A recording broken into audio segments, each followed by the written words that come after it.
Meanwhile, party chairman Petr Matsinka, who's Czech foreign minister, has been defending petrol cars against what he sees as an EU plot to force their abolition. The current Czech government is categorically opposed to regulations that would effectively end the sale of new vehicles with combustion engines. The Czech Republic... That kind of policy, says Markéta Bubinová, plays especially well with young men.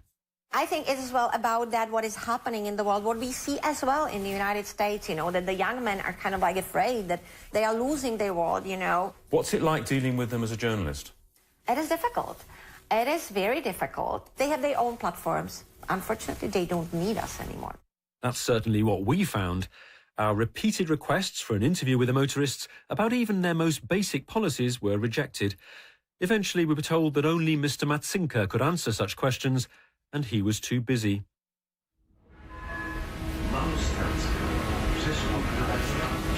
We headed out in search of motorist supporters. They're great, said one man, but hurried away from our microphone and wouldn't talk.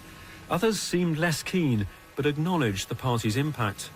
Were you surprised they did well, got into the government?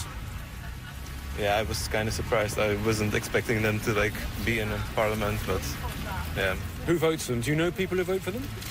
Actually, I do, and I was, pretty sad about it. Did you discuss it with them? What did they say? Yeah. What did they say?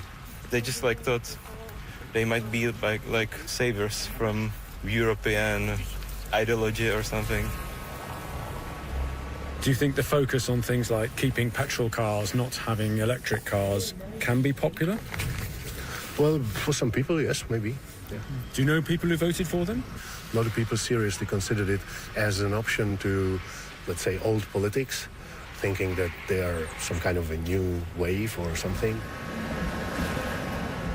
The Motorist Party did best among younger urban men and also rural, heavily car-dependent voters, warming to party slogans such as "Motoring is an ideology of normal life." Green campaigners are now discussing what all this means.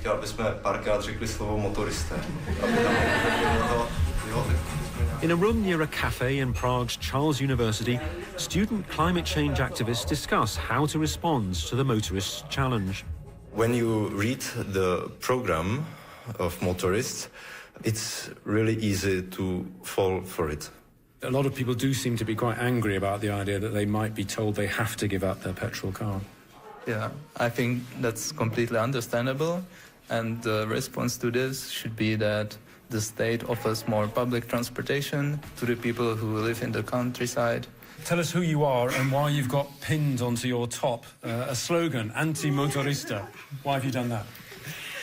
Okay, so I'm Katerina, and the slogan that's on my sweatshirt, it's anti-motorista, which means that we're against the idea that rich people influencing the politics and, for example, coal industry, that they are spreading the misinformation about other sources of energy.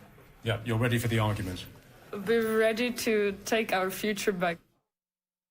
When Czechoslovak and East German communism collapsed and cars like the Trabant were scrapped, few could have imagined that another communist state, China, would reinvent itself as global powerhouse in the era of electric mobility. For Zwickau car makers or Czech motorists, this Chinese-dominated vision of the manufacturing future is frightening. The response, for increasing numbers here and across Europe, is to reject net zero, rev up defensively their petrol cars, and applaud politicians who tell them noisily that the green revolution is not the road to take. This edition of Assignment was presented by me, Chris Bowlby, and produced by Jim Frank. That was Assignment from...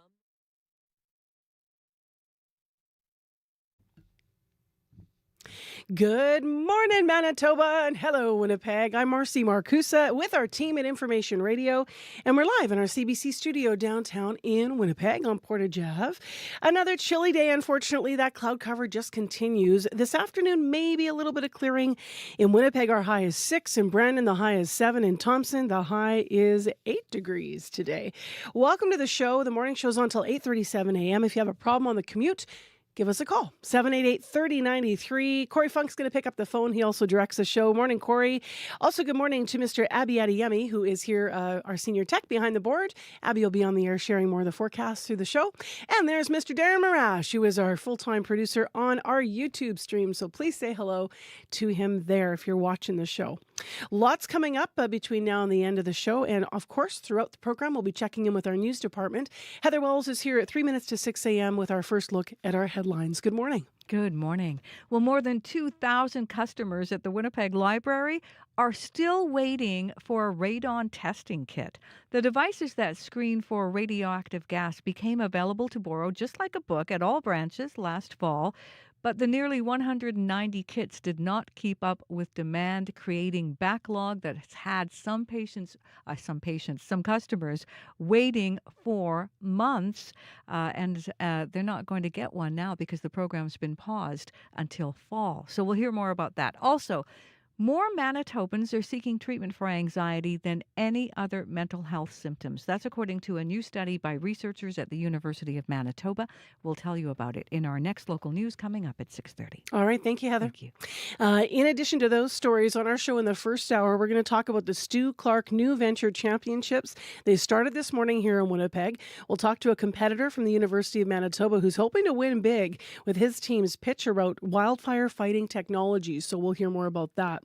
Also, to the U.S., how much money is the U.S. willing to spend on its war with Iran? Well, so far, $25 billion is the number that CBC is understood. We'll have more on that story coming up and hear more on World Report in just a moment here as well. A little bit later in the show, Heather mentioned that wait list for the radon gas testing kit. We're going to talk to a man who's on that list, and we'll find out more about what that's like. So stay tuned, and right now it is time for World Report at 6.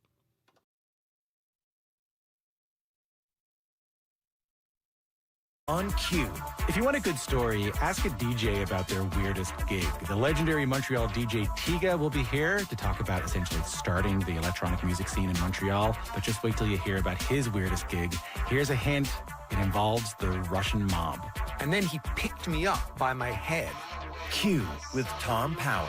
This morning at 10:30 in Newfoundland. And on CBC Listen or wherever you get your podcasts. This is World Report. Good morning, I'm Peter Cowan in St. John's.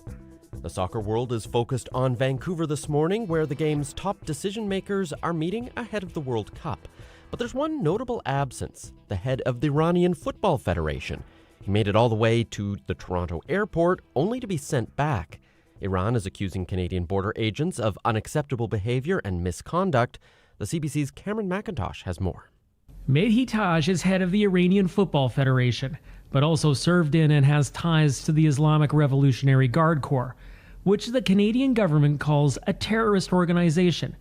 Non-state Iranian media is reporting Canada granted him a temporary residence permit to attend the FIFA Congress in Vancouver, but on Tuesday night he was denied entry to Canada after landing in Toronto. Foreign Affairs Minister Anita Anand.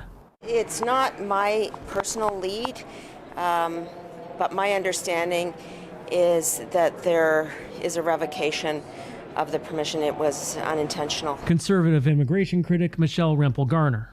How did this guy get on a plane? He's an Iranian regime official, like clearly documented. I think a simple Google search would have told them that. A temporary residence permit allows someone normally ineligible to come to Canada to visit for a compelling or specific reason. An official from a hostile country for an international event could qualify, says immigration lawyer David Garson, but to then have it revoked. If someone's issued a TRP and they're at the port of entry and CBSA, Canada Border Services says, we're not going to let you in, that would be extraordinary. Iran is accusing Canadian officials of misconduct. Canada is hosting the World Cup with Mexico and the U.S. Iran's first 3 matches will be in the States, where President Trump says Iran's team is welcome, but the Iranian regime is not. Cameron McIntosh, CBC News, Winnipeg. Israeli forces are intercepting a flotilla of boats trying to bring aid to Gaza. You're required to change your course. Any further attempt to sail toward Gaza places your safety at risk and leaves the IDF... The Global Sumud Flotilla posted video online. It appears to show activists in life vests with their hands in the air as armed soldiers board their boat.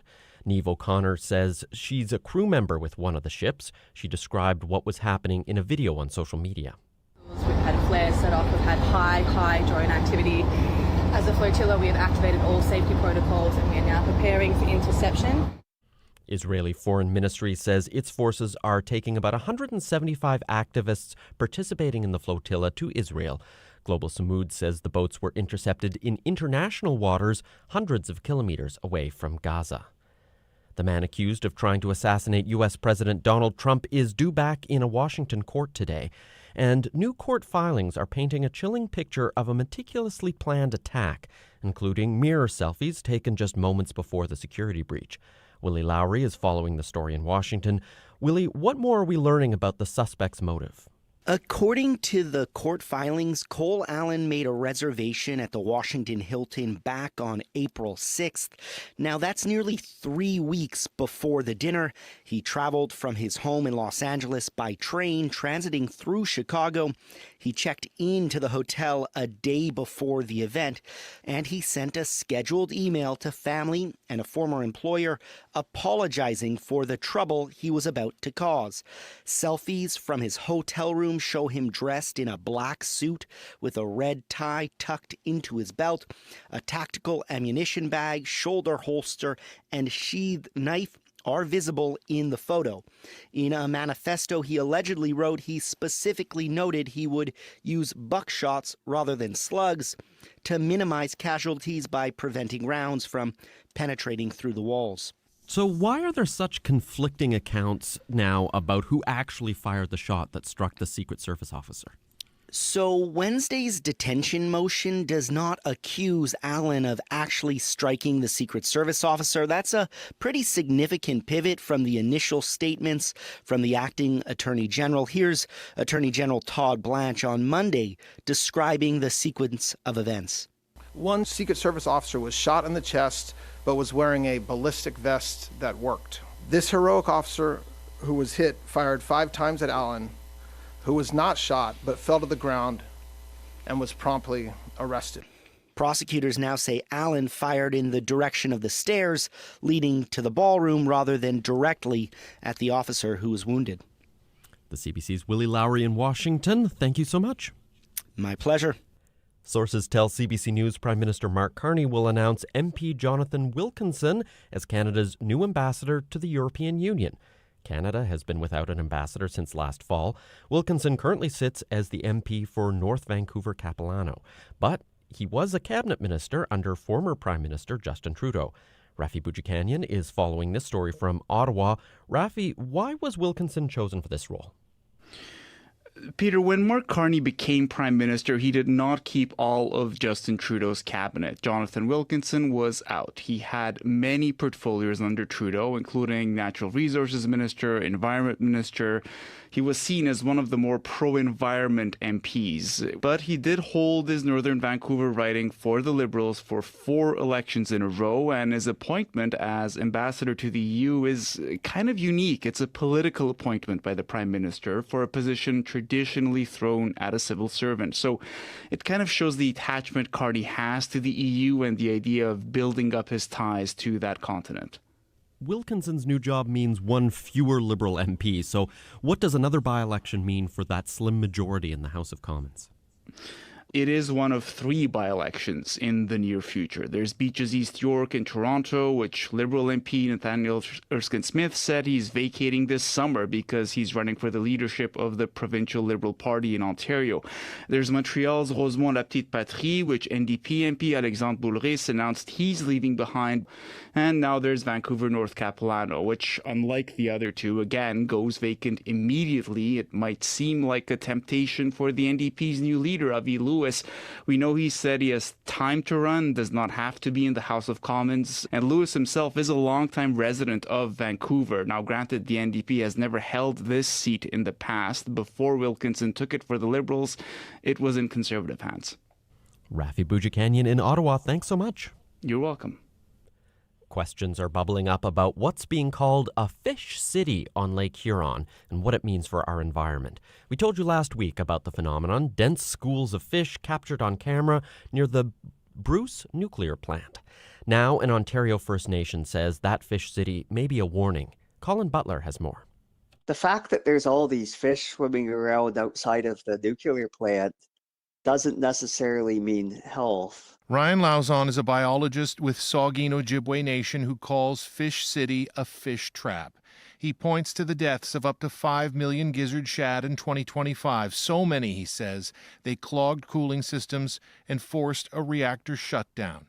Lured by warm water, the fish entered the plant cooling system and had no way out again. These fish are actually at risk. Bruce Power disputes that claim. It says the die-off was caused by rare environmental conditions, record populations followed by a harsh winter. Canada's nuclear regulator agreed, blaming conditions, not operations, for the deaths. The company has since added nets, sound, and light deterrents and is reviewing environmental impacts. It comes as Bruce Power seeks to squeeze more energy out of its existing reactors. All the while, there's no official threshold for how many fish deaths would trigger a violation. It's why Saugeen councillor Paul Jones says the portrayal of Fish City missed the mark. And if you do that, you don't really have to fix anything. As regulators weigh whether Bruce Power can produce more electricity, one question remains: how many fish deaths are too many? Colin Butler, CBC News, London, Ontario. Outlaw country has lost one of its most defiant and distinctive voices. Take this job and shove it. I ain't working here no more. A woman done left. David Allan Coe died yesterday at the age of 86. After spending much of his youth in reform schools and prisons, Coe arrived in Nashville and lived in a hearse while trying to catch his big break. He eventually became a pillar of the 1970s outlaw scene, alongside legends like Waylon Jennings and Willie Nelson. Coe's influence was undeniable. He was the first to record Tennessee whiskey and penned iconic hits like The Ridge. But he was best known for writing this ultimate working-class anthem, Take This Job and Shove It. That's the latest national and international news from World Report. I'm Peter Cowan. This is CBC News.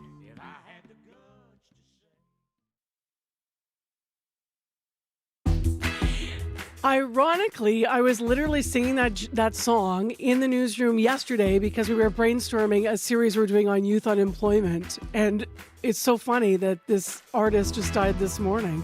Lived in a hearse. What a story. Thanks for joining us, everybody. I'm Marcy Marcuso with our team here at Information Radio. You're on 89.3 FM, 990 AM on that app and on YouTube. Well, you might say take this weather and shove it because we're still not very warm this morning. We will reach a high of 6 degrees, though, and Abby's going to be in with our full forecast looking at Manitoba in just a moment. This hour on the show, the Stu Clark New Venture Championships start this morning in Winnipeg. Coming up, we're going to talk to a competitor from the University of Manitoba who's hoping to win big with his team's pitch. It's wildfire fighting technology, so we're going to hear more about how it works. We'll also hear more about these championships going on in our community. Plus, we're going to build on the story you likely heard on World Report about the U.S. spending on its war with Iran. And Pete Hegseth yesterday talking to U.S. administrators and Democrats and Republicans alike. It was really quite a hearing, and we're going to hear more about that in the exchanges. And then coming up at 6:40, geopolitical events are making it more difficult each and every day for Canadians to make their financial decisions, especially when it comes to mortgage rates. So we're going to get a rundown of that from our finance columnist this morning. Right now, let's go to Heather Wells. She has headlines on other stories. Good morning. Well, Manitoba's premier says his government will use the Australian experience to craft a better ban on social media and AI for children. Months after the Australian ban took effect, 70% of kids 16 and under are still using social media and AI. We're going to hear what Wab Canoe says Manitoba is going to do to counter that. After 6 months of lending radon testing kits, Winnipeg libraries are putting the borrowing on hold until until fall. But according to the city, more than 2,600 people are still waiting to get their hands on those devices. We'll hear from one of them coming up in our next local news at 6:30. All right, thanks, Heather. Thank you. And just because I was having trouble finding my language there, Defense Secretary Pete Hegseth facing 6 hours of questioning yesterday, not at a hearing, at testimony he was giving at Congressional Committee is the correct language. So I just want to correct myself. All right, let's get into this regional forecast now with Abby, just to set up our day here. Good morning. Good morning, Marcy. We're still holding that fairly calm pattern across the province, though not as warm as we want it to be. This time of the year, we are supposed to get to 16, 17 degrees. Should be crawling into the 20s at this time, but it looks like that winter vibe really held on into the spring and held on till last day of April. But better days ahead, so some sunshine tomorrow. We're looking at mainly cloudy skies to start in Winnipeg right now. We're sitting at 0 at the Forks, and at the airport we're tracking -2, -1. So if you're in the St. James area, you might be noticing -2s and -1s in your area. Cloudy condition. We're looking for a breezy high of 8 degrees today. Some areas might just see 7, but stick around for the temperatures as it just climbs between 6 to 8 degrees wherever you are. Now across the south, similar conditions. We're seeing -3s to 0s from Brandon all the way towards Dauphin. Mainly cloudy conditions, and most of the areas would warm up close to 7 degrees today. While further north, Marcy, usually Tuduli Lake is always like the cool spot, but I checked, it's like -1 in that part of the province and warm and sunny at this time. Most other areas, they were seeing -5s and -10s with sunshine already present, and we'll see highs climb between -5 and -12 for those areas. The mercury in the city will drop to -3 to the under clear conditions, but right now, let's just stick at 0 for now, and maybe we'll get some sunny conditions later in the day, but lots of sunshine in the forecast tomorrow. All right, Abby, thanks. Thank you. We will wait for that. Corey Funk, you biked in maybe? Yep, biked in. How'd it go? Lovely. Cold, a little bit colder than I'd like, but lovely overall. And in terms of traffic, it hasn't been too bad so far. There has been that construction that's been going on this week. It started on the 27th on Portage, both ways, east and west, between Tilehurst and Spruce. Tomorrow is expected to be that last day. Sometimes at points it's down to just one lane going both ways, so heads up there. But tomorrow is the last day of that, if that has been frustrating you on your commute this week. But we are at the beginning of construction season, so that's not the last that we're going to hear about those kind of disruptions. You can give me a call if you see anything else going on out there. That number, 204-788-3093.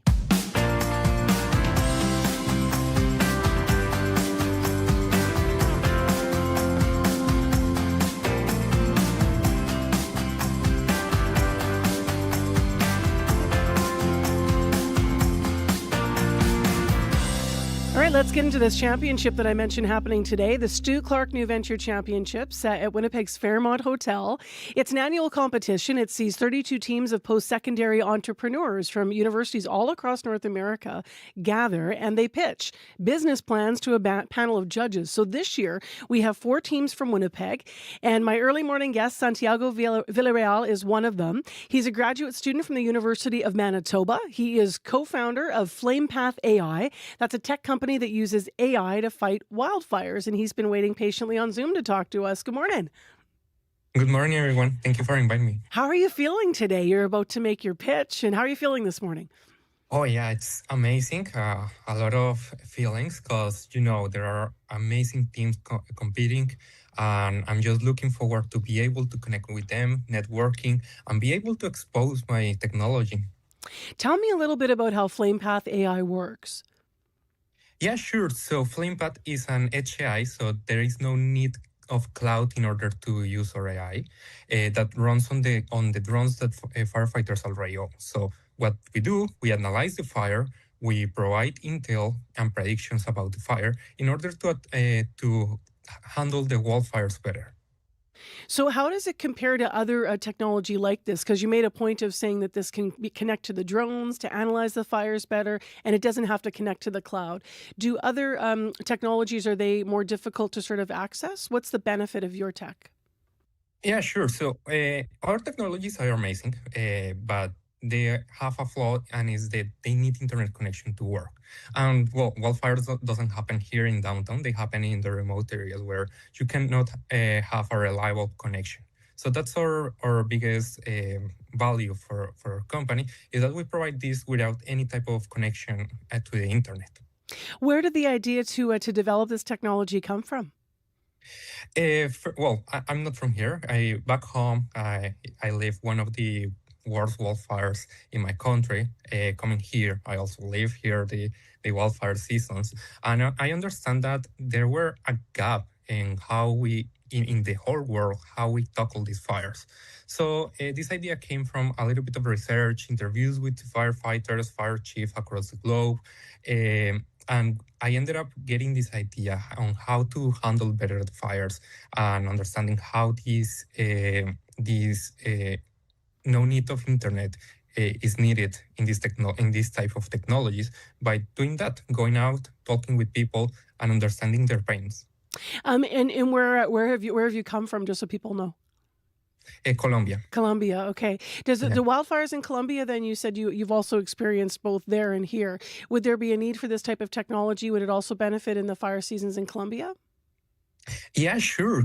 Even more in Colombia, we have more trouble getting internet connection in remote areas, and that's one problem that happens in most of the world. You need. You don't have internet connections in remote forests, in remote wildlands. So it's global, the need of this technology. What's the cost for the technology in comparison to other things that are on the market? We are targeting for our full deployment annual subscription of $10,000 and a fee for module. We need to charge a module for the drone. It's going to be around $4,000. And is when you pitch that today, will it be pitched as a more affordable option, or is it more expensive than things that are out there otherwise? It's more affordable. So if you compare for any main aircraft contract, it can cost up to $3,000 to $5,000 per flight hour. So we charge this $10,000 plus the $5,000 flat. No flight hour, the gigabytes of data analyzed. Well, what was it like for you preparing for this competition this morning? Because it's about pitching, it's also about learning with business. So who did you consult to sort of make sure that this technology was gonna work or was going to be applicable? Well, in the university, we have amazing tools. We have a lot of mentors. So first of all, for this pitch specifically, I was able to mentor with Ben. He's from the Stu Clark Center of Entrepreneurship in the University of Manitoba. He helped me developing my pitch, my business plan, my slides, and it was an amazing result. For the technology, I have been working with my academic advisor, Dr. Ken Ferens. He has helped me a lot. Even we have my tax research grant for this project. And you worked with to develop the actual tech itself. You talked to a number of fire chiefs. Would they have been from Manitoba or all over Canada, or where did you consult? All over Canada and even the world. I have been able also to interview some chiefs from back of my country, Alberta, Ontario, BC. But most of our chief that we interviewed was from here, from Manitoba. What an opportunity you have here this morning. So there's a substantial, in addition to just being able to compete and be on, as you said, the world stage with other colleagues, international competitors, there's a substantial amount of prize money people should know on the table. It's $20,000 for the first place business plan today that gets pitched in Winnipeg. If you were to win, what part of your business would that money go toward developing? Yeah, sure. So the money, we are going to use it if we win. No, we are going to win. We are going to focus on our pilot. We need to build a study case on how our technology works right into the field. Our technology is still a lab test. We want it to have a real pilot. So we are going to use this money to finance all the hardware, operations, and travel to remote areas. Well, good luck, Santiago. Do you know what time you're going today? Or are you there all day and then they'll call you up? Today is the video pitch, and tomorrow is the in-person pitch, and it's going to be tomorrow at 3:15. Okay, well, good luck. We'll be thinking about you this afternoon when you present your video, and tomorrow at 3:15. So, all the best to you as you and 3 other teams from Winnipeg go for this. Thank you so much for getting up early and being with us on CBC. Thank you, everyone. Live with us on Zoom this morning, that was Santiago Villarreal. He's the co-founder of FlamePath AI. So he is competing in the Stu Clark New Venture Championships in Winnipeg. They're going on this weekend, and they are happening at the Fairmont Hotel. As I mentioned, this annual competition sees 32 teams of post-secondary entrepreneurs from universities all across North America. And this year, there are 4 teams from Winnipeg. The puck may have dropped on the playoffs, but the news doesn't stop for hockey. I'm Brittany Greenslade, host of CBC Winnipeg News at 6. To get your local news, stream CBC Winnipeg News at 6, 24/7 on CBC Gem, the CBC News app, and selected streaming platforms. CBC Winnipeg News at 6, your local news on your favorite streaming device. It is 6:22 a.m., last day of April here, and we should be around 16 degrees. It's 0. Well, that should be our daytime high, I should say. Our daytime high today, though, is only going to be 6.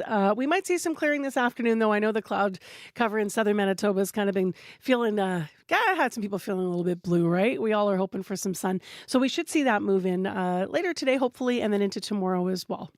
Well, next on your Thursday morning show, 2 months in, the United States war with Iran has so far cost an estimated $25 billion U.S. It's according to the Pentagon's chief financial officer, and that figure was one of many details that came out yesterday. There was testimony in a congressional committee, and also on the hot seat, Defense Secretary Pete Hegseth, who faced 6 hours of questioning. It was his first time answering to lawmakers since the war started. We had to start this war, you just said, 60 days ago, because the nuclear weapon was an imminent threat. Now you're saying that it was completely obliterated? They had not given up their nuclear ambitions, and they had a conventional shield of thousands of So missiles. Operation Midnight Hammer accomplished nothing of substance. It left us at exactly the same place we were before. That was an exchange with Democratic Representative Adam Smith, grilling Hegseth yesterday. To look at the war's political ramifications, Thomas Schaller is with us. He's professor of political science over at the University of Maryland, and he's in Washington this morning. Hi, Thomas. How are you? Good to be back, Marcy. Did we get any answers yesterday? I watched a lot of this. Yeah, the House Armed Services Committee had 6 hours with Secretary Hegseth. The Defense Department is trying to increase its budget under President Trump by half, from roughly $1 trillion to just under $1.5 trillion, a remarkable 1 year against increase. The Adam Smith quote that you started with, I find very fascinating because, as you probably know, we had a brief bombing campaign in Iran last summer. And at the end of that, on June 25th, the White House, which still has it as public records require, declared, total victory. And Trump said monumental damage was done to all nuclear sites in Iran, as shown by satellite image. And the title of that press release was Iran's nuclear facilities have been obliterated. So that's the White House's and President Trump's language. And yet, from June to say February, what's that? 7 months later, we suddenly start a war that the Secretary of Defense and the President of the United States are justifying because of nuclear capacities that they said were obliterated just 7 months earlier. So, notice how Hegseth said, well, they still have ambitions. Well, I have ambitions to make the starting salary of a Winnipeg Jet centerman, but that doesn't mean I'm going to be hired to play center for the Jets. Ambitions is one thing and capacity is another. And they basically said 7 months before the war started that Iran had no capacity, and now they're saying it's a threat. It doesn't make any sense. A lot of his language seemed to be casting shame on those that were seeking information from him. Like, how could you ask these questions when we're in the middle of this? We have another clip here to play. Hegseth was pressed about the impact the war is having at home. So here's a question from Democratic Representative Ro Khanna.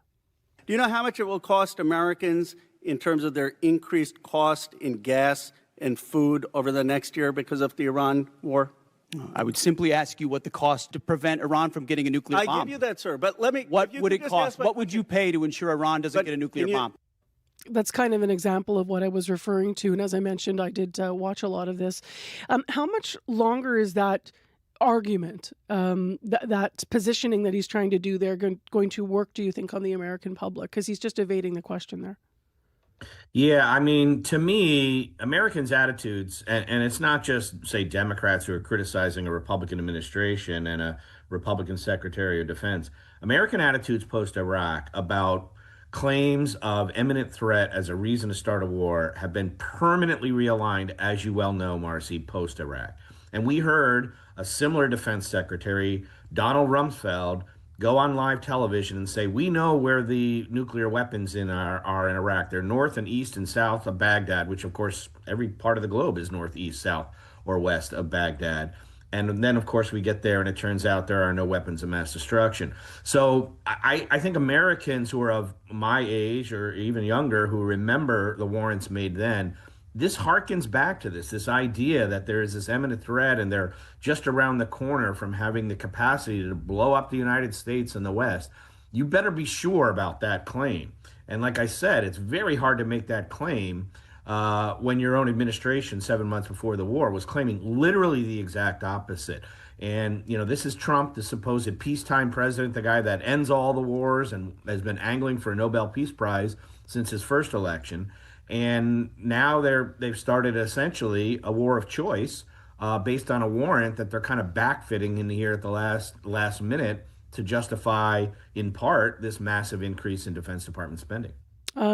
Having said that, you're engaged now. The states is engaged. So, what happens next? Do you think will administration how will administration convince Congress to continue funding the conflict? And what happens if it can't? Well, the Republicans have the votes in both chambers. So the House Armed Services Committee yesterday, and then Hegseth is testifying before the Senate today.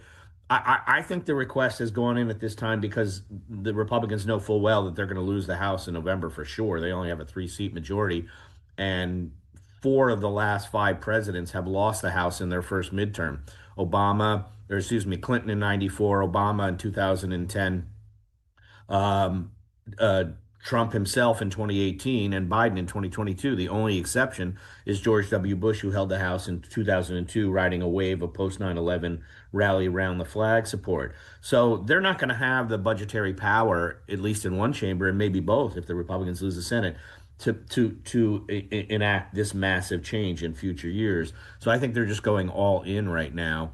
But again, I don't know what the tolerance is. What Ro Khanna was doing in that question, I think, was trying to take the cost of the Iran war in terms of gas prices and government spending and anchor that to the existing problems that Trump and Republicans have in terms of their terrible ratings on the economy and especially on inflation. Trump is minus 49 points. Basically, 75% of the country says he's not doing a good job on prices and inflation, only 25%. So they're trying to basically say the Iran war is just adding to the economic domestic woes of American consumers. And draw the line. All right, Thomas, thank you very much. Great to be here. Cheers. With some analysis of Hegseth yesterday at that congressional committee, Thomas Schaller, professor of political science at the University of Maryland. We'll talk about the price of oil climbing again, speaking of which, right after your news in our business report. This is CBC News. Good morning. I'm Heather Wells in Winnipeg. A chilly end to April. Mostly cloudy first, clearing later in Winnipeg today. A north wind keeping us 10 degrees cooler than seasonal, a high of just 6 today. More than 2,000 customers at the Winnipeg Library are still waiting for a radon testing kit. The devices that screen for the radioactive gas became available to borrow, just like a book, at all branches last fall. But the nearly 190 kits did not keep up with demand, creating a backlog that had some patrons waiting for months. Brian Itzkovich registered to get a kit 6 months ago. He's still waiting, and now he'll have to wait at least until November when the program restarts after wrapping up for the spring today. Itzkovich says more kits are desperately needed. This isn't a problem that's going away necessarily. It's a long-term issue, and our region is known for issues with radon, so it needs to be addressed properly and rolled out. A spokesperson for the city says there are no plans so far to increase the number of radon testing kits. Manitoba Premier Wab Kinew says his government will use the Australian experience to craft a better ban on social media and AI for children. Months after that Australian ban took effect, 70% of kids 16 and under are still using social media and AI. Some experts argue the only way to ensure age verification is by requiring facial scans. Kinew says Manitoba is taking that into consideration. This ban that we're bringing in should not become another way for these companies to scrape data from our kids, meaning the age verification data should not rest with these companies. They should not get access to our identification. They should not get access to scans of our faces or other biometric information. Kinew believes his government would have the clout to collect massive fines from big U.S. tech companies should they violate any ban. More Manitobans are seeking treatment for anxiety than any other mental health symptoms. That is according to a new study by researchers at the University of Manitoba. Over a one-year period, they found 1 in 5 people over the age of 15 sought health care for anxiety symptoms. The study was led by epidemiologist Lindsay Dahl. He says the data likely underestimates the scale of the problem since many people decide not to seek treatment. 20% of the population is certainly a substantial percentage of the population that we're able to identify. There's also a considerable number or percentage that don't actually access these services or seek out these services. The study found the second most common affliction for Manitobans seeking treatment was depression, with 1 in 6 people seeking help through a regional health authority. New court filings raise questions about who actually shot a Secret Service officer at the White House Correspondents' Dinner last weekend. Officials initially blamed the gunman, alleging he was trying to assassinate U.S. President Donald Trump. Prosecutors now say the suspect fired a shotgun towards the ballroom stairs, but there's no mention of him hitting an officer. Security footage suggests the agent may have been caught in friendly fire as police shot at the suspect. Cole Thomas Allen is back in court today for a detention hearing. Radio Canada has learned Canada has been chosen as headquarters for the multinational Defence, Security and Resilience Bank. It is a NATO initiative focused on financing projects for members and allied nations, and it could create 3,500 jobs in this country. 4 cities are possible hosts: Montreal, Ottawa, Toronto, and Vancouver. The federal government will decide where the headquarters will be located. You can hear more national and international news coming up on World Report at 7. Well, the general manager of the Winnipeg Blue Bombers feels good heading into the team's rookie camp next week. Kyle Walters selected 9 players in the CFL's Canadian draft, starting with explosive defensive end Noor Gatkuth with the 4th overall pick. Walters then swung a deal with the Ottawa Red Blacks to move up to the 10th pick, landing 6'5" tight end Dante Daniels from North Carolina State. You get to that point and there's just a guy that we really, really, really wanted. And we had talks with a bunch of teams in front of us that willing to jump up and get this guy. And it was just one of those moments. Yesterday's global draft saw the Bombers also select a defensive end from Finland and a punter from Australia. CFL rookie camp begins May 6th. Full training camps start up on the 10th.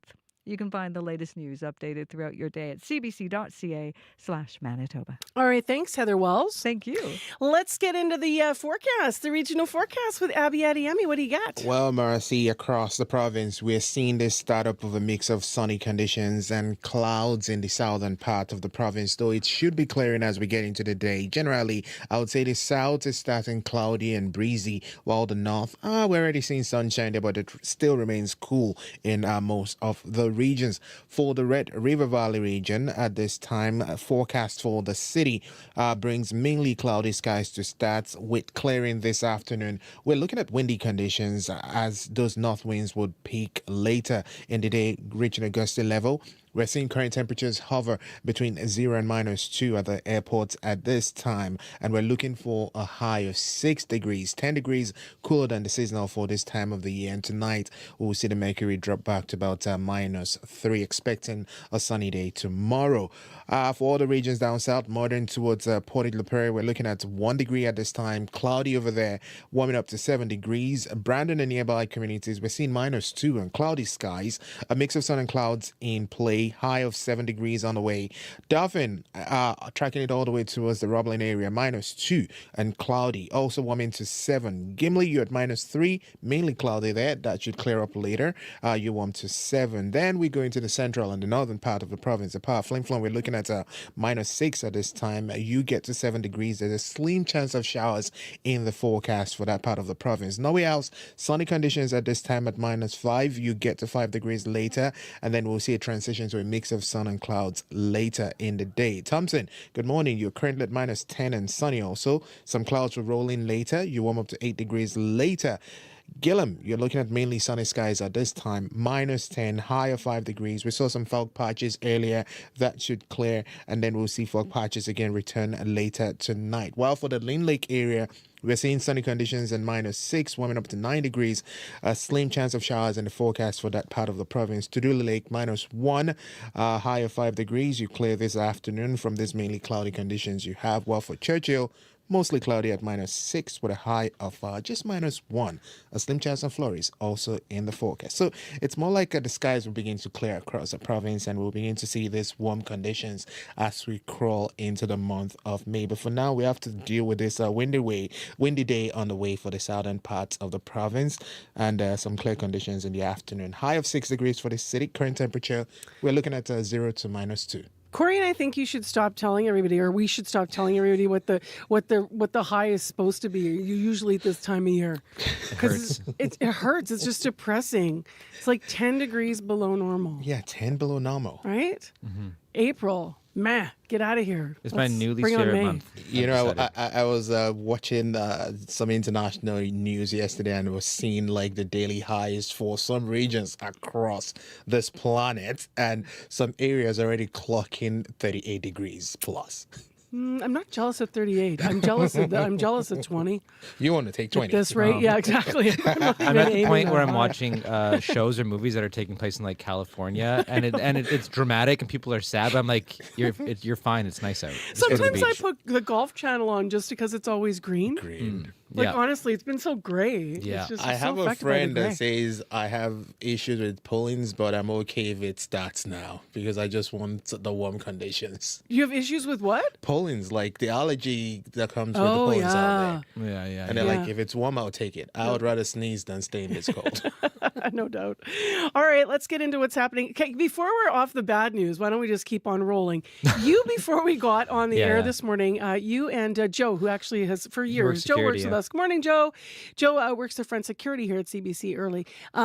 He spotted the price of gas. Yeah, and I checked it on Gas Buddy. He's like, there's a gas station that was 188. And I was like, what? 188. 188. And sure enough, a few of the Shell stations in town, according to GasBuddy.com, 188 as I last checked. There's other ones that are much lower though right now, like in the 150s. But for whatever reason, those Shells were 188. So you're checking before you fill. Yes, it's quite the range going on out there right now. Kind of wild.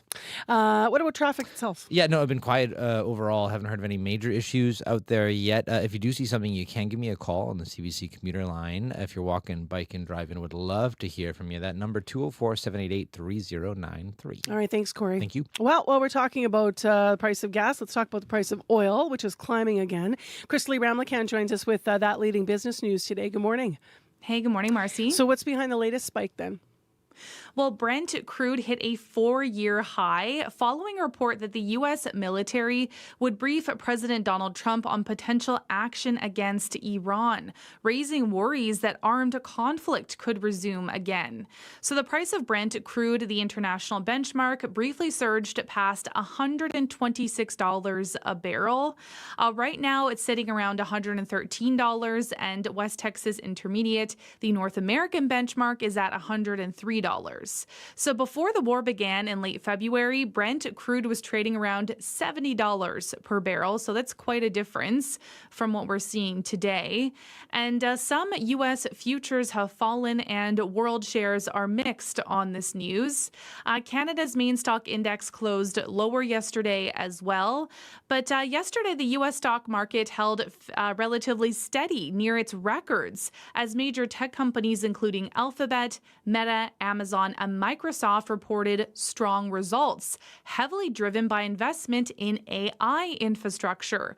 But shares of Meta fell after its capital expenditures came in below expectations and user growth disappointed.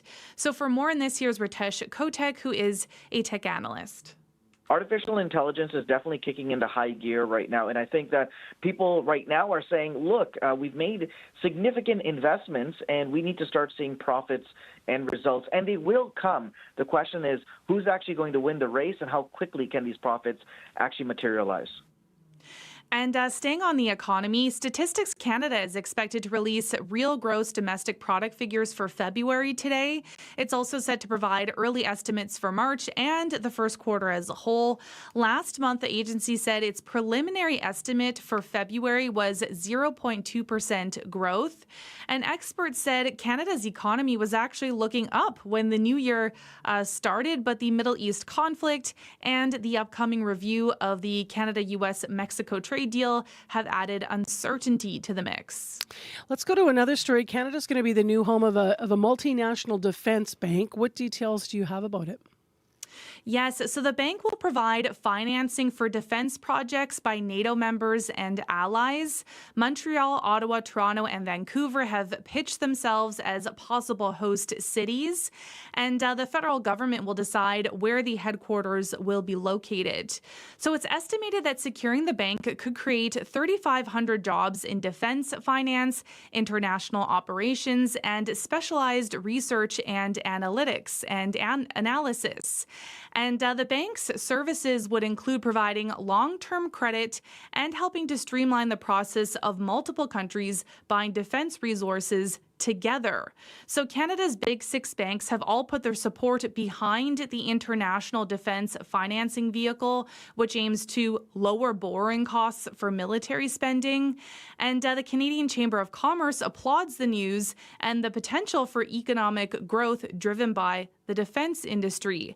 However, the initiative has also faced setbacks with both Britain and Germany distancing themselves. Britain has separately championed its own multilateral finance initiative with the Netherlands and Finland to help drum up private finance to procure weapons and military equipment. And before you leave this morning, while a lot of the world is embracing AI, a very famous singer is trying to protect herself from it. Yes, Taylor Swift. Might have heard of her before. Time or two, yep. Yeah, it might ring a bell. So she has filed new trademark applications for 2 voice clips and 1 image that trademark attorneys say are specifically designed to protect the pop superstar from threats posed by artificial intelligence. So the filings highlight the challenges that AI poses to the entertainment industry as AI tools generate realistic images and videos of these well-known performers. And Swift's applications add to hundreds of other trademark filings that list her company as the owner. And what sets these filings apart is the inclusion of sound marks, which are a lesser-known category of trademark protection. So attempting to register a celebrity's spoken voice is a new use of trademark registration that has not been tested in court before. And Matthew McConaughey has also filed similar applications in recent months to protect his voice and image, which, of course, as we know, is often imitated. It's interesting because the phrases she chose are, hey, it's Taylor Swift, and hey, it's Taylor. Mm-hmm. And do you know what? Being in radio for 25 years, I often think about that for myself. I've been ripped off with my image, with the Premier to sell Bitcoin. It is not myself and Wab Canoe. I've mentioned that before on the air. Listeners write to me all the time because it's been taken down and gone up and taken down and gone up. But it is really, for anyone that has their voice, any artist or even anyone in the business that we do, it's something to think about, right? Yeah, exactly. I don't know if we'd be able to trade. This is U.S. trademark law, right? So it might be different in Canada. Oh yeah, we would probably, I would never seek probably to do it, but it makes you think about sort of the risks, right? For sure, yeah. And that, people are constantly pulling stuff off the internet, which, everyone has given so much of themselves to the internet. Even, regular people have posted all of their pictures or pictures of their kids. So it's gives you pause. Kind of a frightening world out there. All right, Crystal Lee, well, thank you for telling us about Taylor Swift and what she's attempting to do in the States, and we'll talk to you again tomorrow. All right, thanks, Marcy. That's Crystal Lee Ramlicam with our business news on CBC.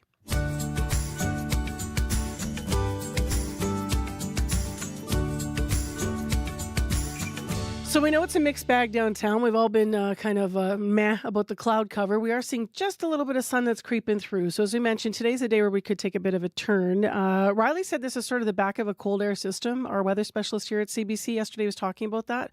And he does say things should improve later today and into tomorrow for sure when it comes to that cloud. We do have a school note to pass along here, a closure. And you might be thinking, what? It's not stormy. This is École Saint-Georges in the DSFM, closed today because of an unscheduled water shutoff. So it doesn't have to do with weather. There's an unscheduled water shutoff there. So École Saint-Georges, if you go there to that school, it is, don't go today because it's going to be closed. Well, next on the show, we sure are talking a lot about finances lately because major events, a world away, can impact our pocketbooks here. And it's especially true when it comes to your ability to borrow money, including for a home. Our personal finance columnist, Rubina Ahmed Huck, this morning has this look at how to shop for a mortgage in these turbulent times. By the end of 2026, it's estimated that more than 2 million mortgages will have been renewed in the last 24 months. Right now, many Canadian households are facing higher payments as rates have risen significantly from 0.25% in 2022 to 2.25% today. This is making shopping around for a mortgage crucial. Added to this, many first-time home buyers will be looking for the best rate. According to the Canada Mortgage and Housing Corporation, in 2025, they accounted for 12% of all mortgage transactions. This all comes at a time when the economy remains highly unpredictable. It's always a challenge being a mortgage shopper when the economic landscape is volatile. Penelope Graham is a mortgage expert at ratehub.ca. RateHub provides users with access to current rates being offered across Canada all in one place. She says it's harder than ever to make a decision on mortgage rates and conditions. Graham points to the war in the Middle East, rising gas prices, and continued strained relations with the U.S. as the main reasons.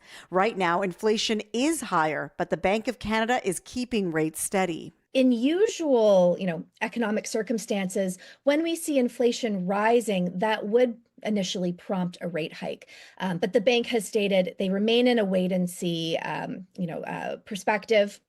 They want to see whether or not this conflict continues to be prolonged, whether or not they see inflation start to contaminate consumer spending categories outside of energy. And you can't increase the overnight rate right now because the Canadian economy just isn't functioning all that well.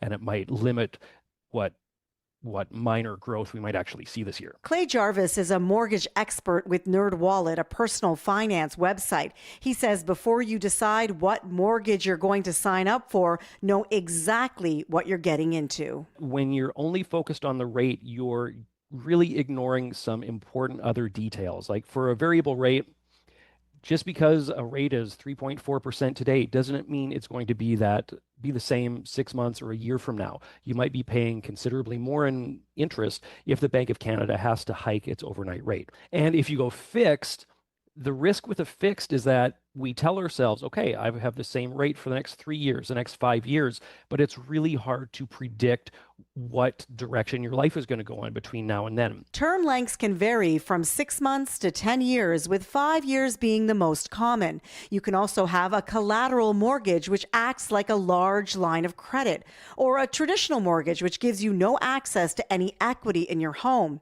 Jarvis says your risk tolerance, future planning, and cash flow all need to be considered before choosing a mortgage. That's a big question for a lot of people these days. There's a lot of uncertainty. Amanda Martin is a certified educator in personal finance at the Credit Counseling Society. She recommends running through all scenarios depending on the mortgage you choose. Ask yourself honestly, can I sleep at night if my payment goes up $200 to $300 a month? Do I have an emergency fund that can absorb a rate increase? Regardless of the mortgage you decide on, understand that this is a long-term commitment. You could easily be paying your mortgage for another 25 years. The experts recommend critically looking at what the next 5 years will look like for you before you sign up for any mortgage term. And explore if you can make an extra payment to reduce your mortgage faster. Also, ask about penalties. Life can change quickly, and you should know what it would cost if you had to break your mortgage term agreement. The mortgage landscape remains volatile, but you can ease some of your stress by choosing the product that's right for you and your personality. For CBC Radio, I'm Rubina Ahmed-Haq. Time right now is 8 minutes to 7 o'clock on this last day of April, your Thursday morning show on CBC. I'm Marcy Marcusa. Thanks so much for joining us on 89.3 FM. Well, next on the show, you might have heard this week, Ozempic, one of the most popular prescription medications in the country, the semaglutide injection prescribed to treat type 2 diabetes, is also well known for its off-label use as a weight loss drug. And until now, only brand name GLP-1 drugs like Ozempic have been available here. But this week, Health Canada did approve the first generic version of this drug, and it could make it significantly cheaper for patients. Christy Kirkup is here to talk to us about this. She's a national health reporter for the Globe and Mail. Good morning. Good morning, Marcy. What's the significance of Health Canada's approval of a generic this week? Well, Marcy, the approval is seen as being quite significant because it marks Canada's first authorization of a generic version of semaglutide, which is the active ingredient in Ozempic, and it also makes Canada the first G7 country out of the gate to approve a generic version of this drug, and so that being significant as well. Health Canada noting that the generic has met its safety standards, and also it has deemed it to be pharmaceutically equivalent to the brand name drug that people commonly think of, which, as you mentioned, is Ozempic. And so the decision really sets the stage for lower cost versions of semaglutide being available in Canada. How much of a cost difference could a generic medication provide to Canadians?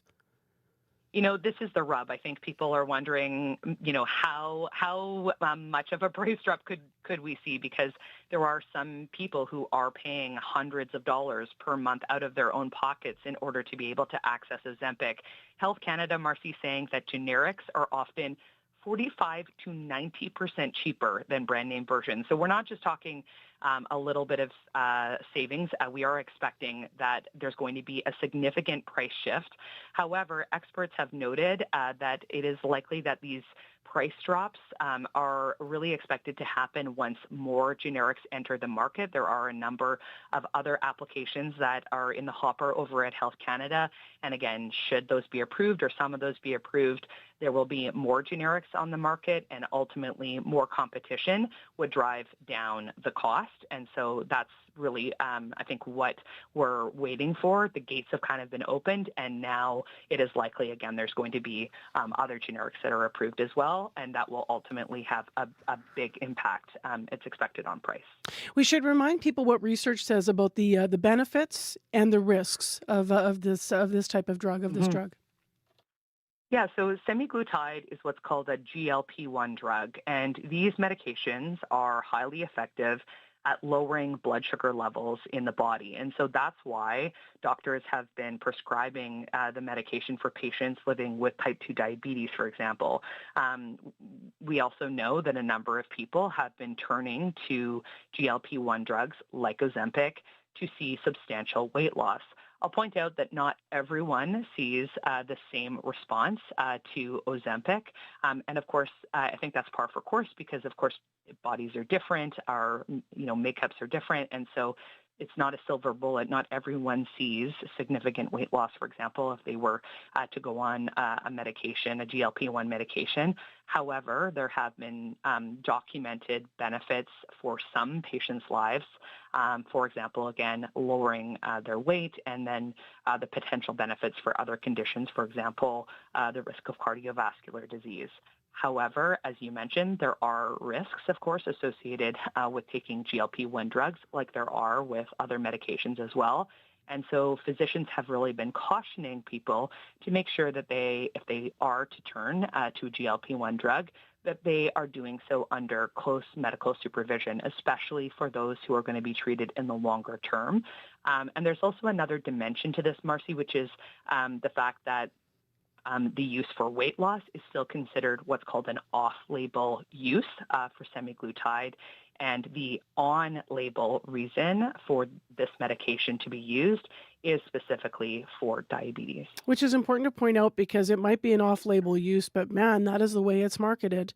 And every second commercial seems to be for Ozempic, and now we have these other drugs. Nonetheless, Canada the first with these generics. Christy, thank you very much for giving us some caution around it and also just the research around it as well. Thank you. Great to talk to you again. Cheers. Yeah. Cheers.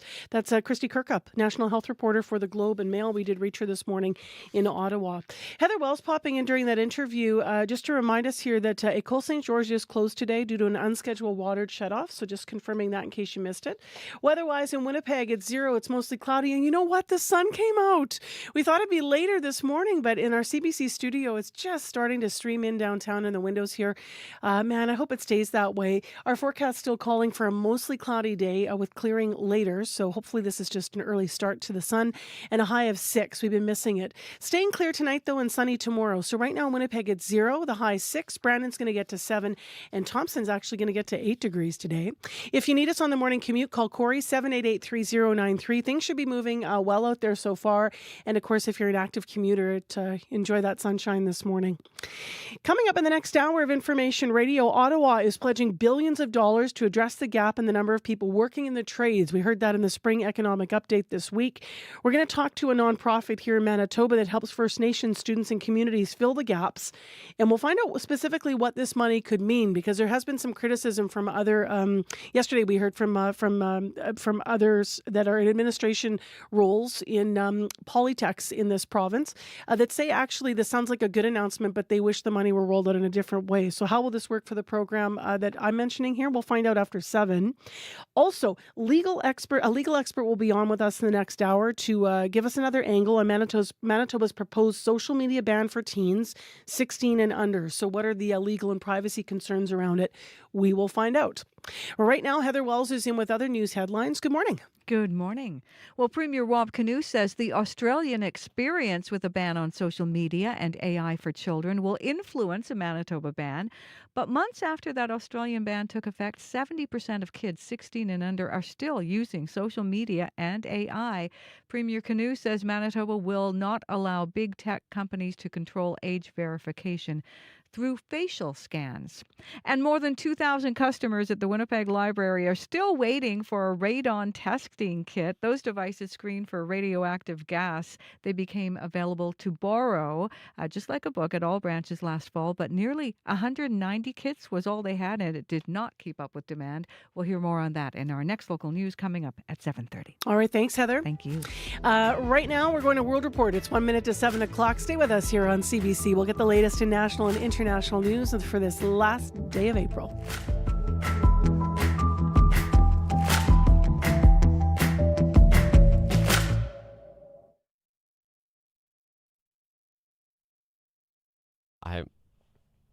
Music is not my forte. I think there's some real failures in the culture and in leadership. As a homicide detective, Hank Idzinga led investigations into some of Toronto's most high-profile murders, but he says the racism, anti-Semitism, and corruption he saw on the police force pushed him out. Hank Idzinga on what's wrong with the culture of policing, coming up on The Current. The Current with Matt Galloway. This morning at 8:37, 9:07 in Newfoundland. And on the CBC Listen app. This is World Report. Good morning, I'm Peter Cowan in St. John's. The soccer world is focused on Vancouver this morning, where the game's top decision makers are meeting ahead of the World Cup. But there's one notable absence: the head of the Iranian Football Federation. He made it all the way to the Toronto airport, only to be sent back. Iran is accusing Canadian border agents of unacceptable behavior and misconduct. The CBC's Cameron McIntosh has more. Mehdi Taj is head of the Iranian Football Federation. but also served in and has ties to the Islamic Revolutionary Guard Corps, which the Canadian government calls a terrorist organization. Non-state Iranian media is reporting Canada granted him a temporary residence permit to attend the FIFA Congress in Vancouver, but on Tuesday night he was denied entry to Canada after landing in Toronto. Foreign Affairs Minister Anita Anand. It's not my personal lead, but my understanding is that there is a revocation of the permission. It was unintentional. Conservative immigration critic Michelle Rempel-Garner. How did this guy get on a plane? He's an Iranian regime official, like clearly documented. I think a simple Google search would have told them that. A temporary residence permit allows someone normally ineligible to come to Canada to visit for a compelling or specific reason.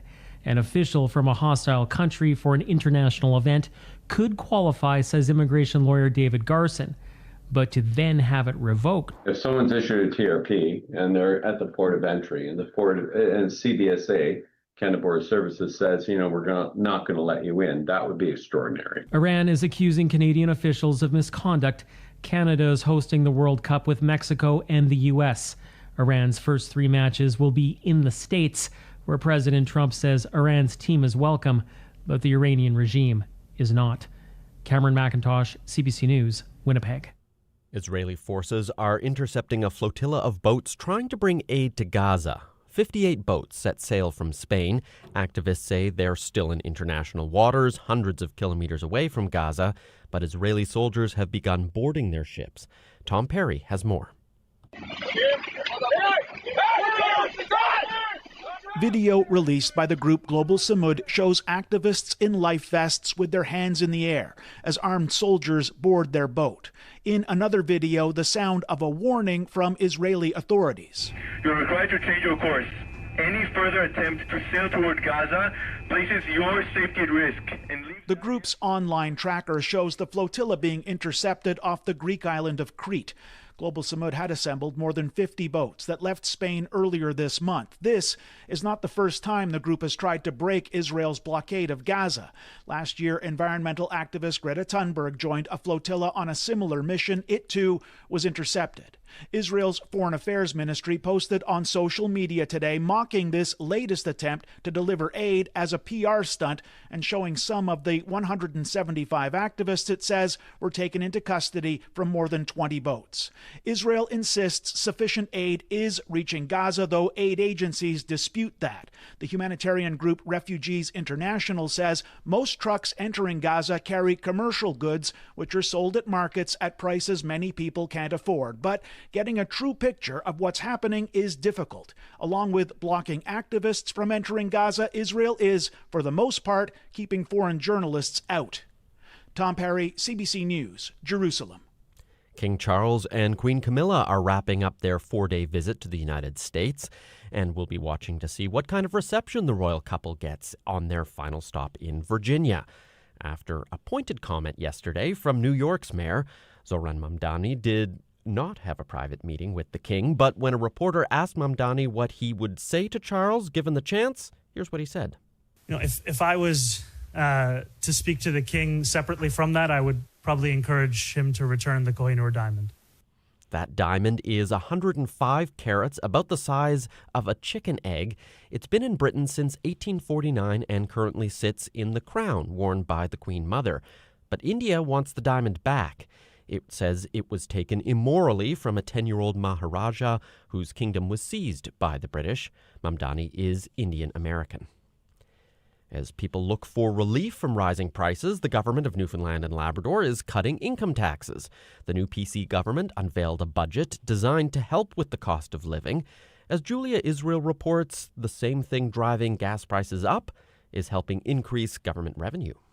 We ought not to spend money without a plan, and that will not be the approach of this government. That's Provincial Finance Minister Craig Party. He warns it's going to be a year of high spending for Newfoundland and Labrador. Party also says the provincial net debt will hit $20.8 billion this year. But there's a bright spot. Newfoundland and Labrador has the fastest growing economy in the country, driven by energy production. 1 in every $5 the government brings in comes from oil royalties. At a time when Canadians are feeling pain at the pumps, the province actually finds itself at an advantage. Lloyd Parrott is the energy minister. Certainly our opportunities with oil and gas. It's a good time to be in Newfoundland and Labrador. And it's not just oil and gas. Mining and the fisheries are also seeing a boom. Now, in spite of all the revenue coming in, the government is spending more, with the deficit plunging the province deeper into the red. A situation the finance minister says will take time to correct. Julia Israel, CBC News, St. John's. Saskatchewan's child and youth advocate says children are dying after being exposed to toxic drugs. Her new report says at least a dozen children younger than 5 died over a 6-year period, and many more were hospitalized. Alexander Kwan has the details. As a society, we just simply can't accept this. That's Lisa Broda, Saskatchewan's child and youth advocate, raising alarm about new data that shows over 6 years, more than a dozen children under age 5 died in the province with toxic drugs in their systems. In 3 of those cases, the exposure directly caused or contributed to the child's death. To be clear, these children are not intentionally ingesting these toxic drugs. Rather, they're experiencing this harm simply because others are using these substances around them. Dozens of more kids were hospitalized for toxic drug exposure from 2019 to 2024. The report found Saskatchewan doesn't do a great job of tracking drug exposures in children under 5. Broda expects to make recommendations once her special investigation is complete. The province's Minister of Social Services, Terry Jensen, plans on meeting with the advocate to discuss her findings and the children's deaths. It's not something that I find acceptable in any regard, and we want to do everything we can to protect and support vulnerable children. As for the Office of the Child and Youth Advocate, Broda says the province's priority should be prevention, not the removal of kids from home, but that it'll be up to the province to figure out how to do that. Alexander Kwan, CBC News, Regina. As of today, anyone caught carrying a vape or e-cigarette in Hong Kong will face a hefty fine. Hong Kong has one of the lowest smoking rates in the world, just 8.5%. The government wants to cut that further. But some users say new fines will push the habit underground. Laura Westbrook has that story. I started vaping because I was getting a little bit tired of having the smell of the cigarettes all over my clothes, my hands. 40-year-old Brice Lamarck started smoking when he was 14, then switched his 2-pack-a-day habit to vaping. Now he's kicked that habit too, just in time for Hong Kong's new ban on public vaping. Offenders face on-the-spot fines of $500 Canadian. The rules also apply to tourists visiting the city. A recent survey found that just over half of people who vape intend to continue doing so. Brice thinks the new rules will simply push it underground. I don't think it's going to stop everyone. I'm also pretty sure that we'll continue to find vapes and vape pods via illicit channels. It may be a little bit tricky for a while, but I'm pretty sure that's not going to stop sellers and buyers. Hong Kong already bans the importation and sale of vapes and e-cigarettes. Officials say the bans aim to protect young people from developing a smoking habit. Dr. Lan Wing-Wo is a family doctor. The government is committed to help the new generations to avoid starting to take cigarettes because their brain is sensitive to nicotine and whatever chemicals in traditional cigarettes and also e-cigarettes. He says for those who already smoke cigarettes, the best option is to consult a professional and to try to quit smoking with medical help rather than switching to vaping. Laura Westbrook for CBC News, Hong Kong.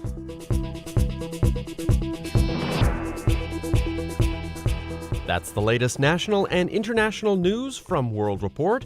If you want to read about the latest on oil prices, which are rising, visit our website, cbcnews.ca. I'm Peter Cowan in St. John's. This is CBC News.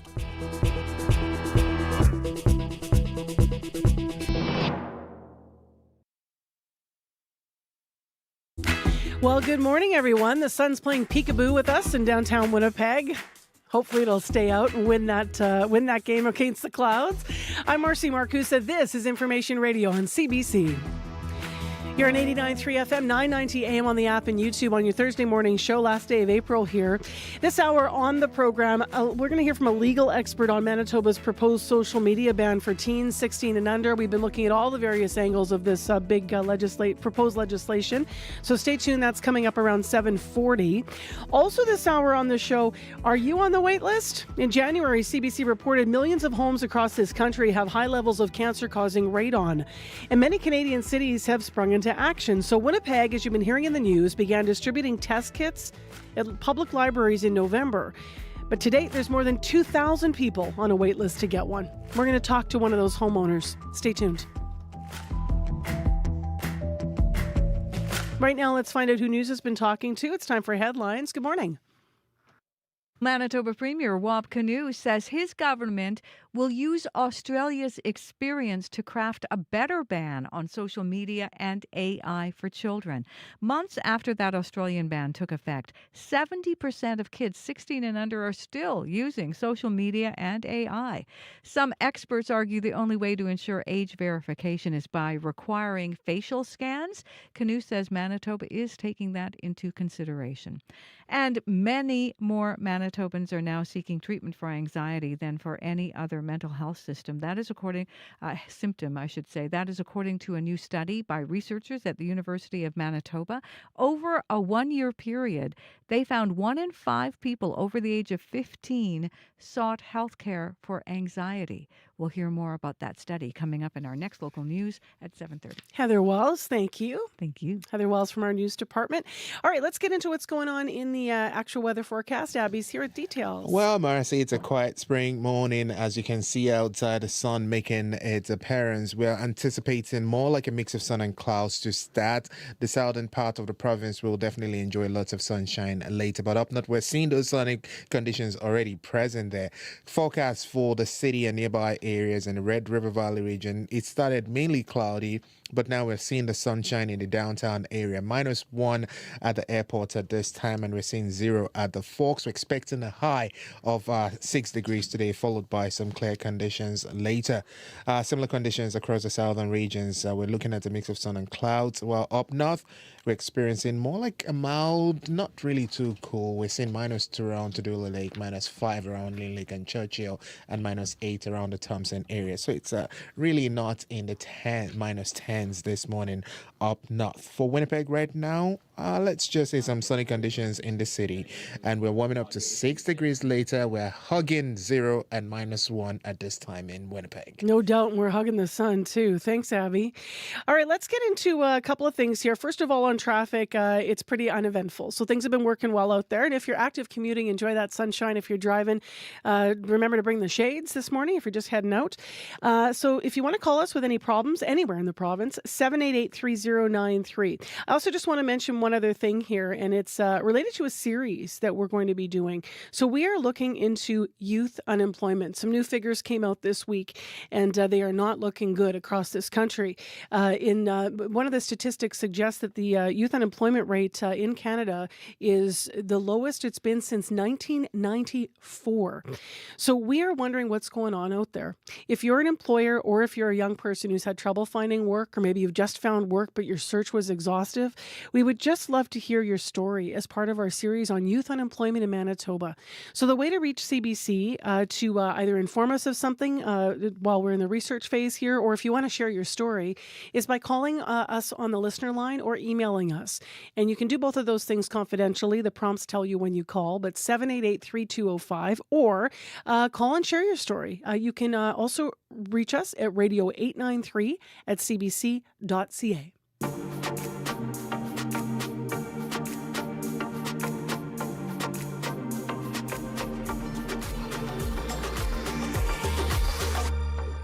Well, $6 billion, that's what the federal government plans to spend to develop hundreds of thousands of skilled trades workers. One of the government's key promises is to build more homes, but they need more carpenters and electricians and plumbers. 1.4 million more by 2033. All of these announcements coming this week in the federal government's spring economic update.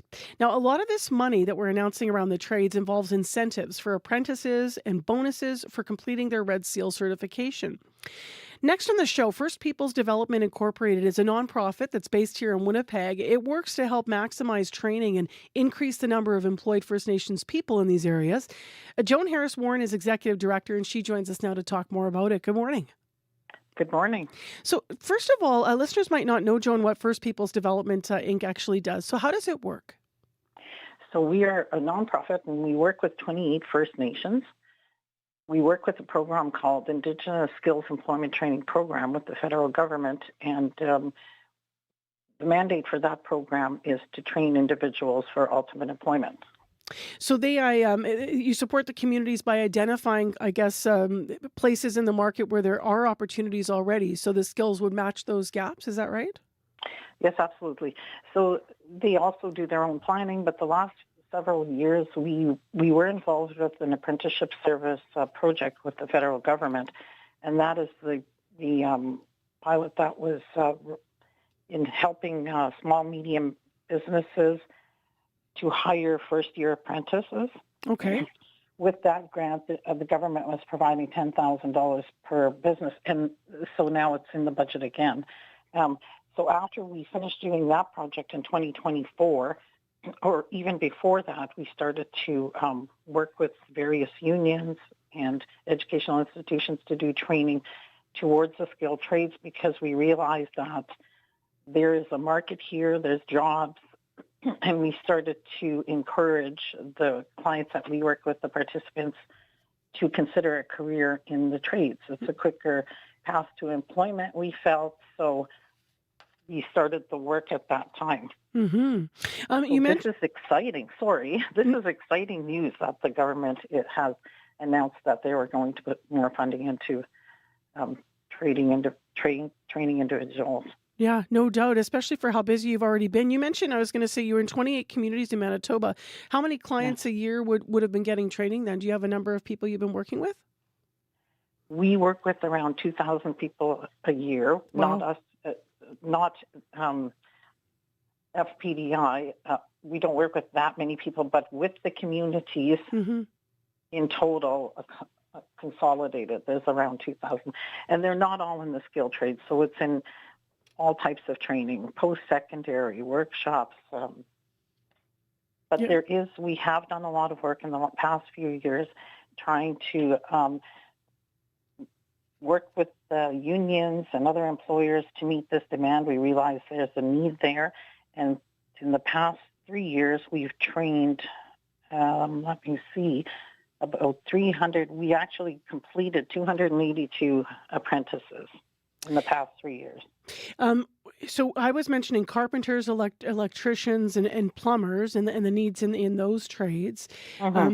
You focus also. Is it right that you focus on where you see shortages? What might some of the other trades be?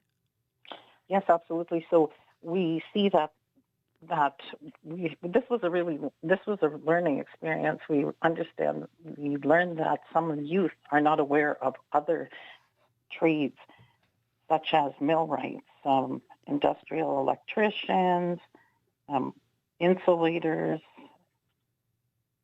sprinkler fitters, bricklayers, right? Because it's not a common trade that you hear about all the time. Like you hear about carpenters, electricians, welders. So we started to form partnerships with unions to try to promote those trades. I love you already answered. I was going to ask what you think of the federal announcement, but your word was, I think it's exciting. It's exciting. This is wonderful.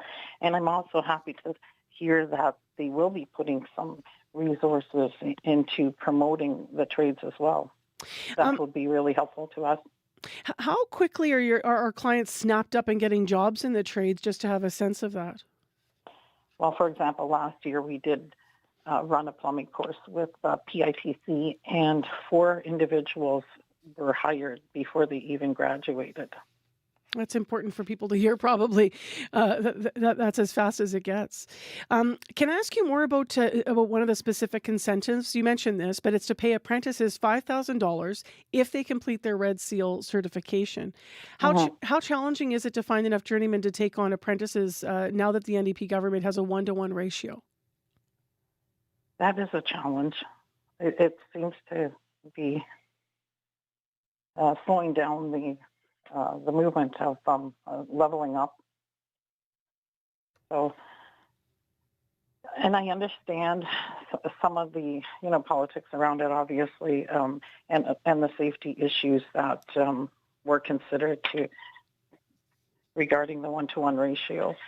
But I personally, I guess I feel that a 2-to-1 would be helpful to move individuals through the system and get to Red Seal quicker. Mm-hmm.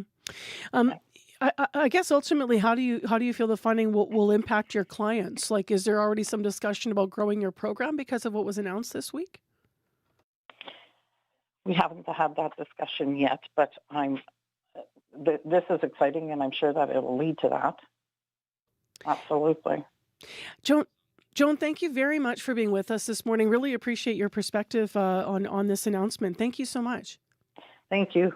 That is Joan Harris-Warren with us live. She's Executive Director of the First Peoples Development, Inc., or FPDI. The puck may have dropped on the playoffs, but the news doesn't stop for hockey.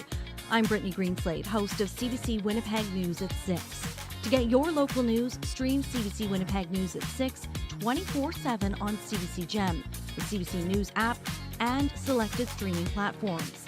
CBC Winnipeg News at 6, your local news on your favorite streaming device. Well, if you watched hockey last night, Montreal's still in it. We're going to hear about that from Scott Regehr in just a couple of moments when we have CBC Sports. It is your Thursday morning show, and thanks for joining us this morning. Oh, Scott's not coming in. It's Gina Louise Phillips. I said Scott's name, and Corey just jumped out of his seat, so I knew that probably I said something wrong. So that's okay, Corey. Didn't know we have a fill-in here for today, Gina Louise Phillips. So maybe Scott was up late watching hockey, but we'll get to that report in just a minute. It is, Thursday morning, last day of April, mostly mixed bag in downtown Winnipeg now. The clouds kind of coming in and out, but so is the sun. And it's 1 degree right now in the city of Winnipeg. We're going to go to 6 today. Brandon's going to go to 7 today. And Thompson's going to go to 8 degrees. Well, let's get some music on. Though originally from the East Coast, Irvin Miller has established himself as a mainstay in the Winnipeg music community. Here he is with Horsepower.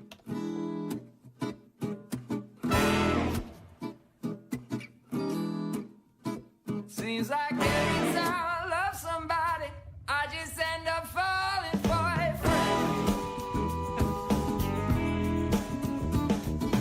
I just can't settle down, don't know where my audacity is. 500 horsepower, anything less will get me there. I've got to go now, baby, ain't got no time to spare. So go ahead now, hear me yelling, raising hell till the break of day. I said my rambling days are behind me, but I'm heading backwards again. Yes, I am.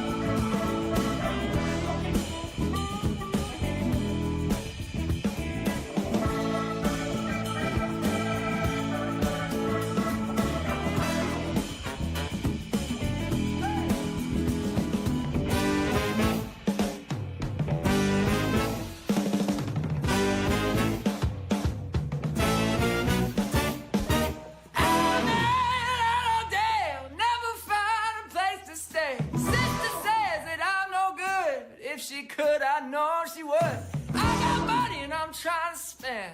Landlord ain't getting no rent. I clean out, just not today. Never gonna change my ways. Here we are, I'm raising hell to the break of day.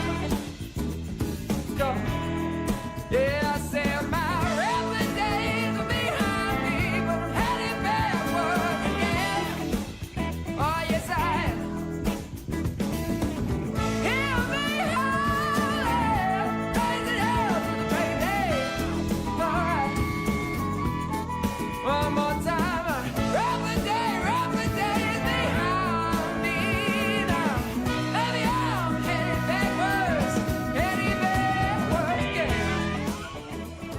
on. It's one of those artists where you listen, you just feel cooler by listening to it. Maybe you were grooving at times, changed over the weekend to Irvin Miller. He has another show coming up in Winnipeg, though, if you missed it and you love this.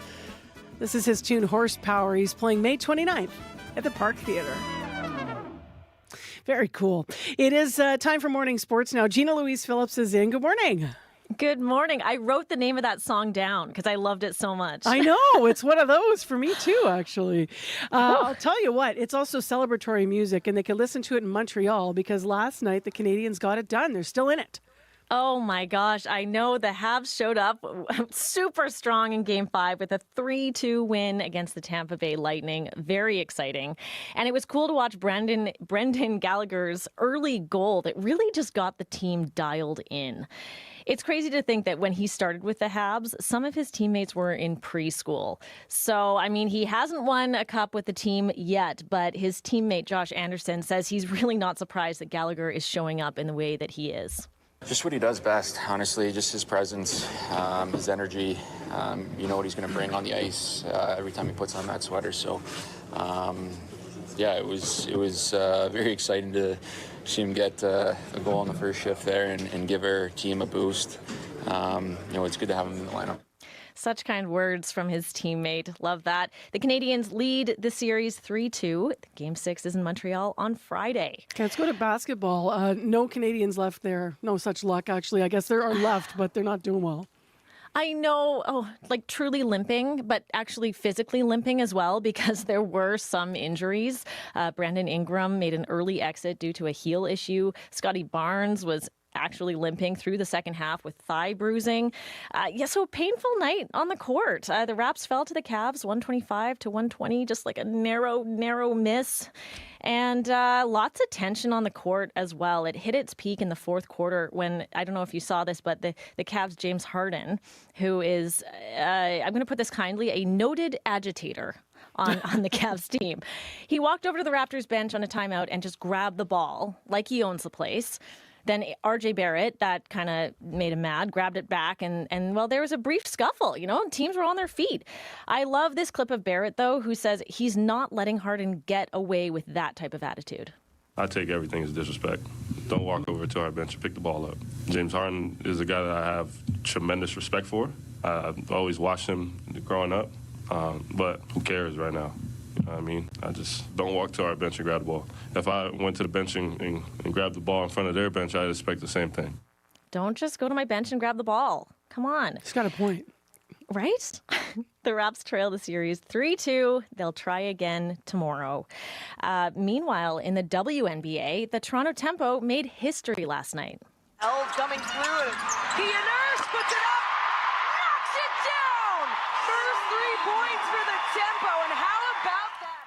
That was TSN's call of the Tempo's first bucket that came from Nurse. She's the lone Canadian on the team, so I thought that was very fitting, very exciting. She made a beautiful three-pointer. Now, unfortunately, the Tempo lost 83-78 to the Connecticut Sun, but they start their regular season in just over a week, so we will be watching. And a major development in golf to tell us about before you go. Yeah, the LIV Tour. I mean, we've been watching this for the last few weeks. It isn't dead yet, but it appears to be on life support. We have received news that the tour's sole financial backer is pulling out. At least that's what the reports are saying. We are waiting for the official announcement from LIV Golf that Saudi Arabia's public investment fund is withdrawing the billions it has invested into the tour, and its chairman has resigned. This is a significant step backward, to say the least, because, it has LIV players scrambling. Those who left the PGA Tour are now longingly looking back and going, perhaps what have I done? Now, just a few years ago, LIV convinced the PGA Tour's top players like Bryson DeChambeau, Phil Mickelson to jump ship, even though others were warning about leaving the PGA Tour. Many analysts in the sport are looking at this and today saying, I told you so, including the Golf Channel's Eamon Lynch. Spur a moment here and think about all of those people who for 5 years have sat there and said that golf ought to welcome in the Saudis. And this is evidence of how quickly they cut and run and walk away when it no longer suits their interests. And I'm sure all those people will fall silent. They'll be out there saying that, well, this was always an inevitable outcome of it. But these are the very people who wanted golf to distort itself for people who then cut and run when it no longer suits their interest. Well, always a spicy topic. We'll have to leave it there. Right. Gina Louise, we're pushing news here. Thank you for your time. Absolutely. Okay, bye. Filling in for Scott Regier, that's Gina Louise Phillips, and your CBC News from Manitoba is next. This is CBC News. Good morning. I'm Heather Wells in Winnipeg at 7:31. It is 2 degrees right now in Winnipeg. We're on our way to a high of 6, a chilly end to the month of April. Well, after 6 months of lending radon testing kits, Winnipeg libraries are putting the borrowing on hold until fall. But according to the city, more than 2,600 people are still waiting to get their hands on those devices. Scott Watson has been in the queue to get a kit for months. His request will now carry on to November with the rest of the people who are on that wait list. Watson says the program needs more test kits because they can detect radioactive gas known to cause lung cancer. The burden on the healthcare system potentially, down the road might be significant, right? So it seems like a relatively inexpensive way to prevent potential health issues. The city had just under 190 radon testing kits in circulation. So far, there are no plans to have more added in the fall. You can hear more, though, on this story coming up in this next half hour right here on Information Radio. Premier Rob Canoe says the Australian experience with a ban on social media and AI for children will influence a Manitoba ban. Months after that Australian ban took effect, 70% of kids 16 and under are still using social media and AI. Canoe says Manitoba will not allow the big tech companies to control age verification through facial scans. He says the U.S. has turned the development of AI into a contest with China. When I say that we don't want a society in which we're being manipulated by tech billionaires, I'm thinking about J.D. Vance and Donald Trump. They are the emissaries doing the bidding of some big forces in the tech industry, some very, very wealthy people. Canoe knows a ban will irritate the Americans as Canada is negotiating a new trade deal, but he says there must be a way for international trade and protection of children to both be priorities. A new study offers a glimpse at the prevalence of anxiety and depression among Manitobans. University of Manitoba researchers looked at the most recent statistics over a 1-year period. They found 1 in 5 people over the age of 15 sought health care for anxiety symptoms. 1 in 6 people sought treatment for depression. Scott McFadden at the Anxiety Disorders Association of Manitoba says the numbers are a sign of the times. Across the board, there's more pressure, there's more anxiety, and that's just a symptom of everything that's going on in this world. Researchers caution the data likely underestimates the scale of the problem, as many people experiencing anxiety or depression decide not to seek treatment. Prime Minister Mark Carney has announced former Cabinet Minister Jonathan Wilkinson as Canada's new ambassador to the European Union. Canada's been without an ambassador since last fall. Carney's office releasing a statement this morning saying the Member of Parliament for North Vancouver Capilano since 2015 brings 3 decades of experience at, quote, the intersection of public policy, technology, and international economic engagement. The PM says Wilkinson will help advance Canada's partnership with the EU. His appointment begins this summer. Trying to get aid in. You're required to change your course. Any further attempt to sail toward Gaza places your safety at risk and leaves the idea... That Israeli Army radio message warning a Gaza aid flotilla boat to change course. The Global Sumud flotilla says Israeli forces have been boarding their ships. 58 boats make up the latest flotilla trying to reach Gaza. The organizers say they were in international waters near Greece, hundreds of kilometers from Gaza. Adding the raid in international waters is an escalation of Israel's impunity. You can hear the latest national and international news coming up on World Report at 8. Well, the Winnipeg Blue Bombers are counting on a fresh injection of talent after a pair of player drafts this week. After selecting 9 players in the CFL Canadian draft. The Bombers added 2 more in yesterday's global draft. The first of those was Finnish defensive end Edward Vesterinen. The former University of West Virginia Mountaineer is expected to attend rookie mini camp with the Minnesota Vikings, but Winnipeg GM Kyle Walters would love to see him in blue and gold. Just a 100 miles an hour lunatic Tasmanian devil in a really positive way for a big man, and just plays the right way. We'll see. I spoke with the agent. I spoke with Edward. They seem excited at the prospects of the CFL. CFL rookie camps begin May 6th. Full training camps start up May 10th. You can find more Manitoba news updated throughout the day at cbc.ca/Manitoba. Cool story. Yeah. Yeah. Thanks, Heath. You're welcome. All right, let's get into what's happening here in Winnipeg weather-wise. If you are out and about doing whatever sport, if you're outside, you'll be happy because we think we're taking a bit of a turn today, Abby. It might not be a quick turn, might be a slow turn to better things, but... I think I would just call it a quiet spring transition. That's what's going to be happening. More like a mix of sun and clouds in the forecast today across the province. No warnings anywhere. The south going to warm towards 7 degrees, while the northern part will see some sunshine and daytime highs. Some areas might get to 8 degrees also up north. Forecast for the city and nearby areas, we're looking at we started with this mainly cloudy conditions, but now we're enjoying some sunshine in the downtown area. Current temperatures hovering around 0, both at the Forks and at the airport.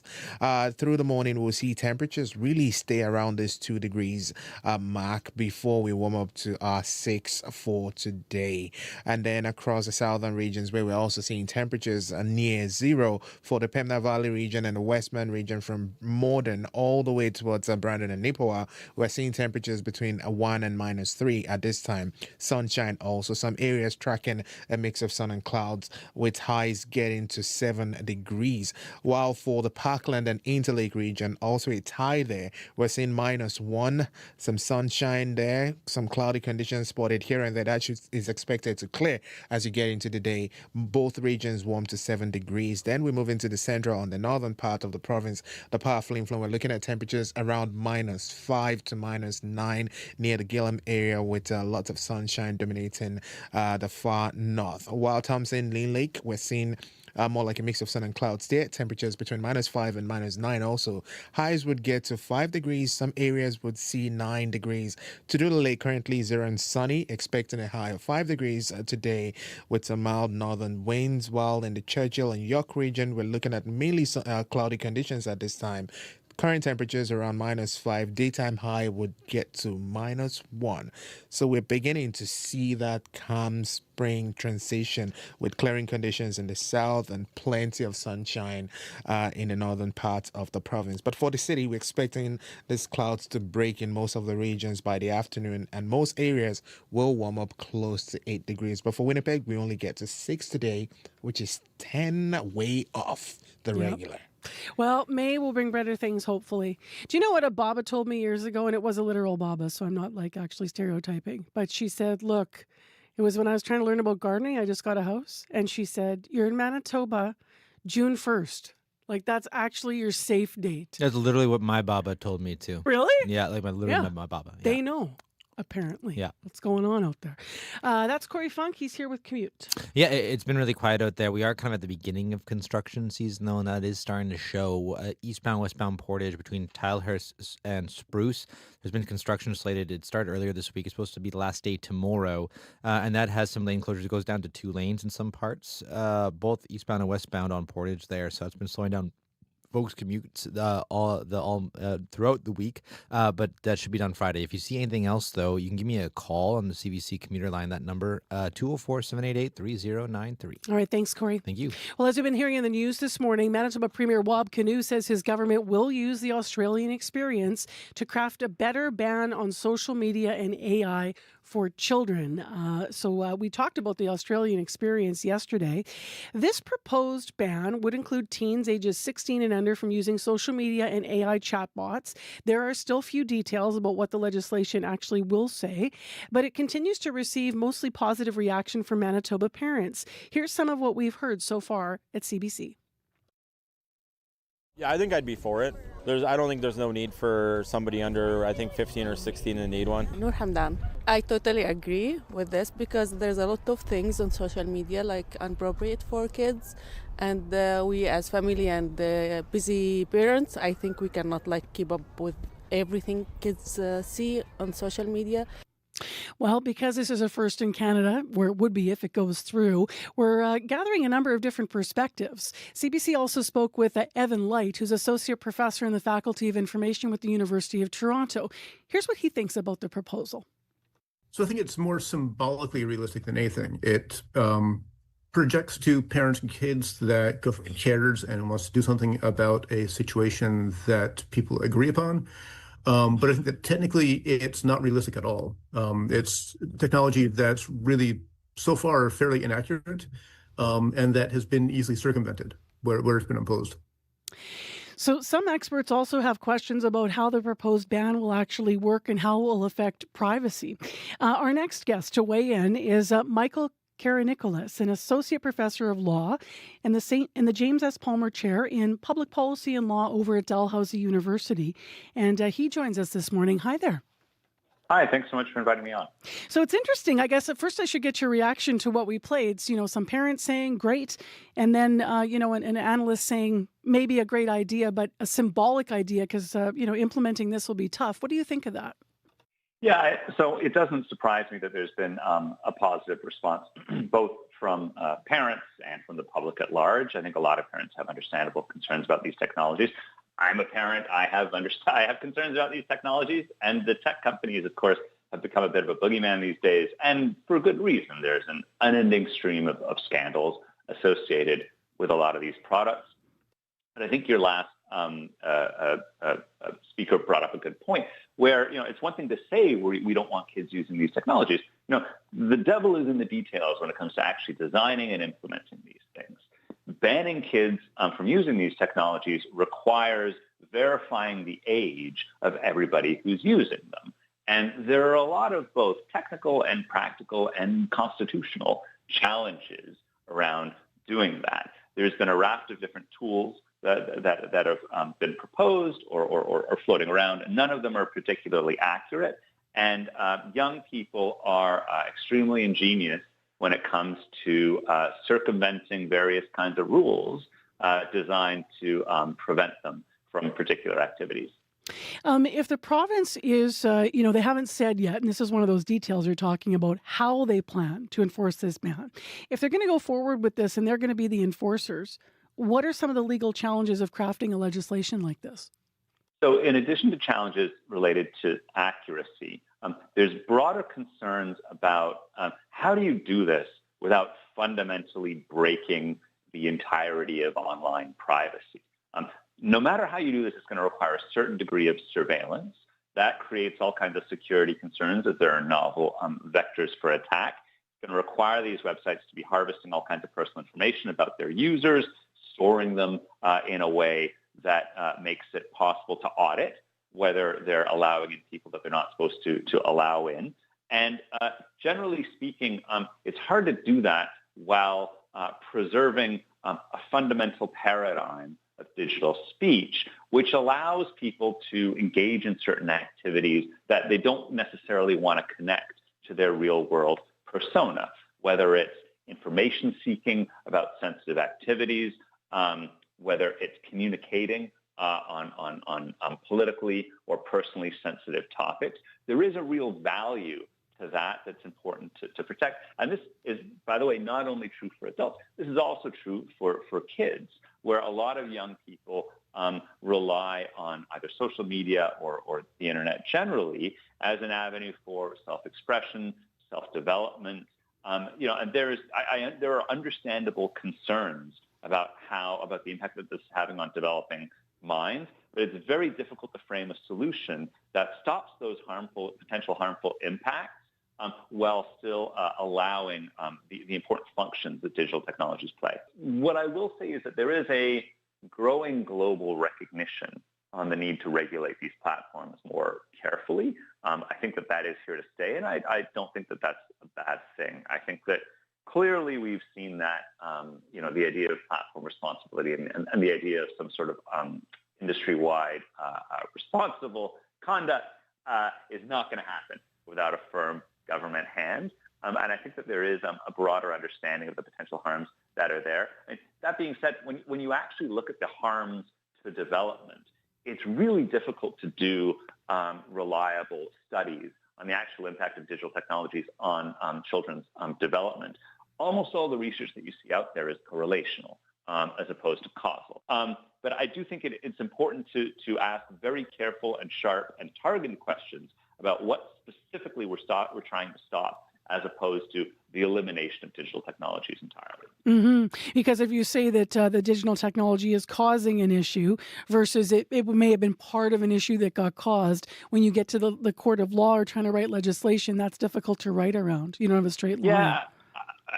As a question of public policy, you want to be very careful about being targeted in terms of what you're legislating. And again, a lot of it comes down to this difference between a correlational association and actually finding that these technologies are causing depression or anxiety. I mean, it's one thing to look at particular anecdotes around particular harmful effects where one child or other child has been negatively impacted. That can lead to litigation, and that can lead to a big kind of settlement or fine being paid out by the companies. Assessing their broader structural impact on the population as a whole is much more complicated, and it's often doesn't appropriately account for beneficial effects that these have, which are also distributed unevenly across the population. So you can think of examples of, for example, refugee youth that are disconnected from their traditional cultures and rely on digital technologies in order to create that sense of connection. LGBTQ plus youth that may be in a household that doesn't appropriately foster their individual development because it might clash with the beliefs of the parents, and they're going to rely on digital technologies for self-development in a way that is unique and difficult to capture otherwise. And the Manitoba example that was brought up here by one of the people that had concerns was around kids who might be living remotely in northern Manitoba, looking for that connection. They're isolated. Just as a last question, I mean, if this does happen here, what are some of the potential, I guess, benefits or drawbacks of looking at a ban at a provincial versus a federal level? I mean, when we talk about circumvention, the biggest way that that's going to happen is through VPNs, which are a fundamental privacy-protecting technology that masks where you're connecting from. So if you make it so that users that are connecting from Manitoba have to pass particular rules, the first thing people are going to do is they're going to employ a technology that masks where they're connecting from so that it looks like they're a user connecting from a different jurisdiction. And these technologies are absolutely fundamental to privacy protection. So it's very important from a privacy perspective that people are able to access these technologies, and it's very difficult to craft effective legislation while these technologies exist. But that's going to exist irrespective of whether things are happening at the provincial level or at the federal level. It is easier to move forward on architectural changes to platforms that are designed to mitigate some of these harmful things, because that's going to be less likely to spur people to try to mask their identity as opposed to just, adopting a modified version of the platform that's maybe less harmful. Interesting. Thank you very much for weighing in. Thanks so much for inviting me. That's Michael Carey-Nicholas, an associate professor of law at Dalhousie University. Now, as you've been hearing in the news, the Premier was on CBC's As It Happens last night, and he said that Manitoba will not allow the big tech companies to control age verification through facial scans. We don't have any more clarity, though, about what will be used. Tomorrow, as we continue to dig into this story, how do apps determine your age? Like, what are the options out there to even do that when you look at what's being used? We're going to hear from an expert. We'll also hear some more of those potential cybersecurity risks, though, of a ban like this. So that's tomorrow on Information Radio. Local news is in decline across Canada, and this is bad news for all of us. With less local news, noise, rumors, and misinformation fill the void, and it gets harder to separate truth from fiction. That's why CBC News is putting more journalists in more places across Canada, reporting on the ground from where you live, telling the stories that matter to all of us. Because local news is big news. Choose news, not noise. CBC News. It's 10 to 8 right now on 89.3 FM, 990 AM on the app and YouTube. 1 degree. Our high today is 6. Yeah, well below normal, but we're getting a little sunshine downtown now, and that should stay with us as we head and push toward the weekend. If the forecast holds, Saturday's 14 and mix of sun and cloud, and Sunday's sunny and 16. Today, as I mentioned, though, will only reach 6 degrees. Well, as you've been hearing in the news as well, radon is a cancer-causing odorless gas that lurks inside millions of homes across Canada. Health Canada says the radioactive gas is the leading cause of lung cancer in non-smokers. And so that's why in November, the City of Winnipeg started lending out radon screening kits at local libraries. They have 188 test kits, they said, available to borrow. But as of today, more than 2,600 people are still on a wait list to get one. Now that program is wrapping up and people are in this lineup, they're going to have to wait until the fall to get a test kit. One of the people who has his name on the wait list is with us now. His name is Brian Itzkevich, and he's joining us via phone actually this morning. So he's here to talk to us. Hi there, Brian. Good morning. So tell me why you were interested in getting a radon test kit for your house. I knew about it vaguely, and then there was the media coverage, and then a flyer showed up at my door, and it was that extra little push that incentivized me to do it. So I figured, why not, right? Well, what is it about your home that might make you feel vulnerable or worried about it? When you read the flyer, what were you thinking? I'd moved into a new home fairly recently, and I was starting to spend a bit more time in the basement, even set up a spare bedroom in the basement, and I thought, you never know, right? For sure. And this can happen in, new homes, old homes. It has to do with, your foundation, if anything's leaking in there. So what was the process to try and get one of these kits? The process to apply was really easy. I just used my library account, and just like you'd reserve a book, you just reserve a copy, except it was a screening kit. Got it. And you did this when? Right when the ad campaign came out. So I'd imagine in early November. Okay. And what did you think then about how long it might take for you to get a kit? The estimate said it would be about 3 to 4 weeks if memory serves. So I was expecting within that time reasonably. Okay. So how are you feeling this morning? Not great about it. Like a little disappointed. Yeah. The whole point of these is supposed to be low barrier so everyone can have access to it. And if they are going to take longer, they should at least let you know, right? What have you heard from them, if anything, since you put your name on the list then? No updates, no. Okay. So it shows now, more than, as you know, 2,100 people on this list. What do you think the city might do about it, given that the number is so high? If they want to get it down in a reasonable time, they could purchase additional kits to try and clear the backlog, borrow kits from other areas, other cities. It's hard to say. And I misspoke there. Of course, 2,600 on the list, not 2,100, even more. So since you haven't heard from them at all, do you know at all where you fall in the queue, especially since, as you said, I'm surprised you said you signed up right in November. Yeah, there's no way to tell exactly where you are in queue. It just says that you're in queue on the website. Yeah. If you think about radon before, you said this is a fairly new home for you. Is it something that you would have done in past homes, tested for radon before? I don't know if I would have had the wherewithal to do it. It's just something that just doesn't come top of mind. It is important, obviously, but there's just so many things in your day that, they can get lost in the shuffle. So is your plan now just to wait because the program's wrapping up, or how are you going to move forward here? I think this is giving me the push to ask my family and friends to see if I can borrow one of their radon kits, or if... I think we just lost you there at the end. Are you still with us? No, I think Brian has... Yeah. Oh, you No, are still with here. us. Sorry. You said you Sorry. might... Yeah, it's okay. It just dumped out there for a second there. The phone line happens sometimes. You said you might borrow one from your family or friends. This might give you a push to do that. Yeah, correct. Yeah. Thanks very much for joining us. We actually we're kind of at the end of the interview anyway, but I'm really grateful for your time, and I wanted to thank you for being with us on CBC, Brian. Hey, thank you. You're welcome.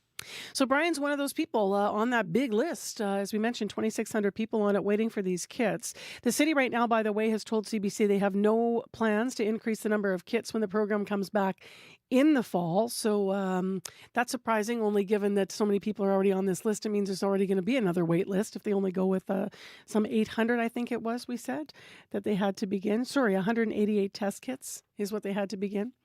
Way lower. Brian Itzkovich lives in Winnipeg. He's on the wait list. I want to mention that people on the wait list, though the city has also told us here, will not lose their place in line. So if you are worried about that, they are honoring that actual list and how the order in which you signed up for it. And Councillor Vivian Santos was in charge of the program to make people aware of the dangers of radon. And she says that the demand only proves that people got the message. You can read more about this online on our website at cbc.ca/Manitoba. It is right now 4 minutes to 8 o'clock. Heather Wells is going to be in to join us with headlines still ahead on the program this morning.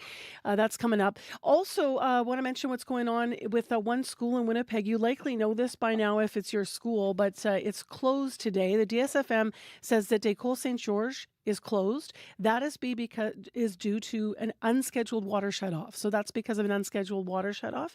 So that school, the only one closed. The commute this morning, beautiful. Regular spring drive on the highways and through your communities. Winnipeg looking nice. And so 788-3093 in case something changes or there's a backup because of construction or something else. And the forecast, as we continue to mention, is just below normal. 1 degree, some sun downtown now. It should be clear this afternoon at a high of 6. Staying clear tonight, the low 3. Tomorrow, sunshine and a Friday high of 12 degrees as we welcome the merry month of May, which we also hope will be the warmer month of May. After 8 o'clock, Adam Bighill made it official last week. He retired, and he made a point of retiring as a Winnipeg Blue Bomber. He'll move on from professional football. He's played since he was a kid, but he doesn't just play. He also gives back off the field. He's choosing to keep his family here in Winnipeg, and he's going to talk to us about why and what the community has meant to him and all of his advocacy work off the field with the Winnipeg Blue Bombers and also some of his best moments on the field. So stay tuned. We have a feature interview with outgoing CFLer Adam Bighill coming up on the show after 8 o'clock. Also, if you want to weigh in, I know that yesterday in our office, a lot of people were talking about this. The CFL announcing a couple of things. So there's some new rules to how playoffs are going to happen in our Canadian Football League. Also, they're going to start the season on May long weekends. Plus, remember all of those other rules that are coming into place. There's no more rouge. There's changes to the size of the field. They're going to be moving the goalposts back. So there's a couple other rules that are coming into play. And not everyone's a fan of them. I know that because when they were proposed last year, we already started getting people talking. So now that we're gearing up for football season again, it might be on your mind. We're wondering whether or not that's affecting your support of the CFL, if you feel that strongly about it or not, or what you're thinking about all these new rules and changes. So you can read up about them at cbc.ca/sports, and you can weigh in on our local listener line, Bomber fans, at 204-788-3205. It's 1 minute until we have to go to the Network and World Report, but let's go to Heather Wells for her headlines right now. Good morning. Good morning. Well, Manitoba Premier Wab Kinew says his government will use the Australian experience to craft a better ban on social media and AI for children. In Australia, months after that ban took effect, 70% of kids 16 and under were still using social media and AI. And some experts argue the only way to ensure age verification is by requiring facial scans. We're going to hear more. As well, more Manitobans are seeking treatment for anxiety than any other mental health symptoms. That is according to a new study by researchers at the University of Manitoba. Over a 1-year period, they found 1 in 5 people over the age of 15 sought health care for anxiety. I'll be back with more Manitoba news coming up at 8:30. Thanks, Heather. World Report is next on 89.3 FM. Stay here with CBC.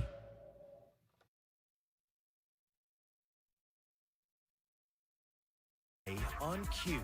If you want a good story, ask a DJ about their weirdest gig. The legendary Montreal DJ Tiga will be here to talk about essentially starting the electronic music scene in Montreal. But just wait till you hear about his weirdest gig. Here's a hint. It involves the Russian mob. And then he picked me up by my head. Q with Tom Power. This morning at 10:30 in Newfoundland. And on CBC Listen or wherever you get your podcasts. The CBC News is next. Coming up in half an hour, it's The Current with Matt Galloway. As a homicide detective, Hank Idzinga led investigations into some of Toronto's most high-profile murders, but he says the racism, anti-Semitism, and corruption he saw on the police force pushed him out. Hank Idzinga on what's wrong with the culture of policing on The Current. World Report. Good morning, I'm Peter Cowan in St. John's. The soccer world is focused on Vancouver this morning, where the game's top decision makers are meeting ahead of the World Cup. But there's one noticeable absence: the head of the Iranian Football Federation. He made it all the way to the Toronto airport, only to be sent back. Iran is accusing Canadian border agents of unacceptable behavior and misconduct. The CBC's Cameron McIntosh has more. Mehdi Taj is head of the Iranian Football Federation, but also served in and has ties to the Islamic Revolutionary Guard Corps, which the Canadian government calls a terrorist organization. Non-state Iranian media is reporting Canada granted him a temporary residence permit to attend the FIFA Congress in Vancouver, but on Tuesday night he was denied entry to Canada after landing in Toronto. Foreign Affairs Minister Anita Anand.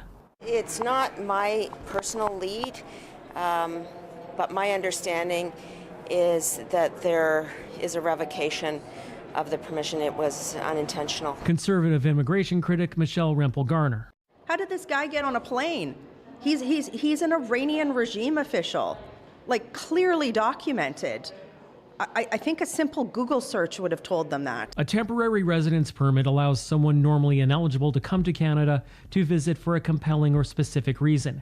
An official from a hostile country for an international event could qualify, says immigration lawyer David Garson, but to then have it revoked. If someone's issued a TRP and they're at the port of entry and CBSA, Canada Border Services, says, we're not going to let you in, that would be extraordinary. Iran is accusing Canadian officials of misconduct. Canada is hosting the World Cup with Mexico and the U.S. Iran's first 3 matches will be in the States, where President Trump says Iran's team is welcome, but the Iranian regime is not. Cameron McIntosh, CBC News, Winnipeg. Israeli forces are intercepting a flotilla of boats trying to bring aid to Gaza. You're required to change your course. Any further attempt to sail toward Gaza places your safety at risk and leaves The Global Samud flotilla posted video online. It appears to show activists in life vests with their hands in the air as armed soldiers board the boats. Niamh O'Connor says she's a crew member on one of the ships. She described what was happening in a video on social media. We've had flares set off, we've had high drone activity. As a flotilla, we have activated all safety protocols and we are now preparing for interception. Israel's foreign ministry says its forces are taking in about 175 activists participating in the flotilla and taking them to Israel. Global Samud says the boats were intercepted in international waters hundreds of kilometers away from Gaza. Canada will host the headquarters of the new Multinational Defence Security and Resilience Bank. It's a NATO initiative focused on financing projects for NATO members and allied nations, and it could create 3,500 jobs in this country. 4 cities have put themselves forward as possible hosts: Montreal, Ottawa, Toronto, and Vancouver. The federal government will decide where the headquarters will be located. New numbers from Statistics Canada show the country's real gross domestic product was up 0.2% in February. It says goods-producing industries drove growth for the second consecutive month. Senior business correspondent Peter Armstrong has more. A decent little surge in the manufacturing sector is the big story here. The largest monthly growth we've seen in that sector since January of 2023. The manufacturing of machinery was up. The manufacturing of transportation equipment was up.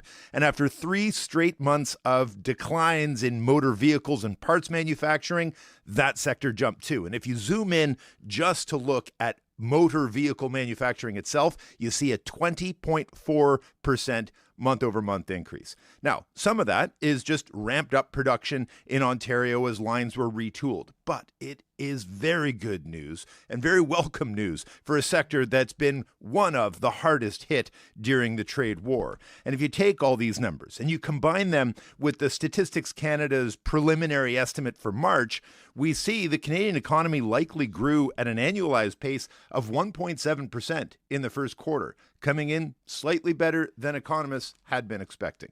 Peter Armstrong, CBC News, Toronto. Prime Minister Mark Carney is appointing MP Jonathan Wilkinson as Canada's new ambassador to the European Union. The federal government released a statement this morning confirming reports. Canada has been without an ambassador since last fall. Wilkinson currently sits as the MP for North Vancouver Capilano, but he was a cabinet minister under former Prime Minister Justin Trudeau. Rafi Boudjikanian is following the story from Ottawa. Rafi, why was Wilkinson chosen for this role? Peter, when Mark Carney became Prime Minister, he did not keep all of Justin Trudeau's cabinet. Jonathan Wilkinson was out. He had many portfolios under Trudeau, including Natural Resources Minister, Environment Minister. He was seen as one of the more pro-environment MPs, but he did hold his Northern Vancouver riding for the Liberals for 4 elections in a row, and his appointment as ambassador to the EU is kind of unique. It's a political appointment by the Prime Minister for a position traditionally thrown at a civil servant. So it kind of shows the attachment Carney has to the EU and the idea of building up his ties to that continent. Wilkinson's new job means one fewer Liberal MP, so what does another by-election mean for that slim majority in the House of Commons? It is one of 3 by-elections in the near future. There's Beaches East York in Toronto, which Liberal MP Nathaniel Erskine-Smith said he's vacating this summer because he's running for the leadership of the provincial Liberal Party in Ontario. There's Montreal's Rosemont La Petite Patrie, which NDP MP Alexandre Boulris announced he's leaving behind.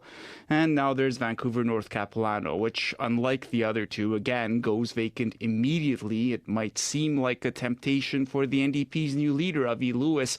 We know he said he has time to run, does not have to be in the House of Commons, and Lewis himself is a longtime resident of Vancouver. Now, granted, the NDP has never held this seat in the past. Before Wilkinson took it for the Liberals, it was in Conservative hands. Rafi Boudjikanian in Ottawa, thanks so much. You're welcome. The man accused of trying to assassinate U.S. President Donald Trump is due back in a Washington court today. New court filings are painting a chilling picture of a meticulously planned attack, including mirror selfies taken just moments before the security breach. Willie Lowry is following this story in Washington. Willie, what more are we learning about the suspect's motive? According to the court filings, Cole Allen made a reservation at the Washington Hilton back on April 6th. Now, that's nearly 3 weeks before the dinner. He traveled from his home in Los Angeles by train, transiting through Chicago. He checked into the hotel a day before the event, and he sent a scheduled email to family and a former employer apologizing for the trouble he was about to cause. Selfies from his hotel room show him dressed in a black suit with a red tie tucked into his belt, a tactical ammunition bag, shoulder holster, and sheathed knife are visible in the photo. In a manifesto he allegedly wrote, he specifically noted he would use buckshots rather than slugs to minimize casualties by preventing rounds from penetrating through the walls. So why are there such conflicting accounts now about who actually fired the shot that struck the Secret Service officer? So Wednesday's detention motion does not accuse Allen of actually striking the Secret Service officer. That's a pretty significant pivot from the initial statements from the acting Attorney General. Here's Attorney General Todd Blanche on Monday describing the sequence of events. One Secret Service officer was shot in the chest but was wearing a ballistic vest that worked. This heroic officer who was hit fired 5 times at Allen, who was not shot but fell to the ground and was promptly arrested. Prosecutors now say Allen fired in the direction of the stairs leading to the ballroom rather than directly at the officer who was wounded. The CBC's Willie Lowry in Washington. Thank you so much. My pleasure. Outlaw country has lost one of its most defiant and distinctive voices. Take this job and shove it. I ain't working here David Allan Coe died yesterday at the age of 86. Coe's influence on Nashville was undeniable. He was the first to record Tennessee Whiskey and pen some iconic hits, but he's best known for writing this ultimate working-class anthem, Take This Job and Shove It. Take this job and shove it. I ain't working here no more. And that's the latest national and international news from World Report. I'm Peter Cowan. This is CBC News. Pretty close to 15 years. I've seen some of my best friends women. Good morning, everyone, and welcome to this last day of April. Some sun streaming into our studios in downtown Winnipeg. Hopefully it's going to stay there for us as we enjoy the day. You're on CBC's Information Radio, your Thursday morning show here on 89.3 FM, 990 AM on that app, or you might be watching on YouTube. You can see some of the sun in the studio behind me here. Well, this half hour on the program, let's talk about one of the most popular Winnipeg Blue Bombers, who is now retiring. Adam Bighill said when he retired from the CFL after his 15 years playing, he wanted to retire as a Blue Bomber. He did that officially last week.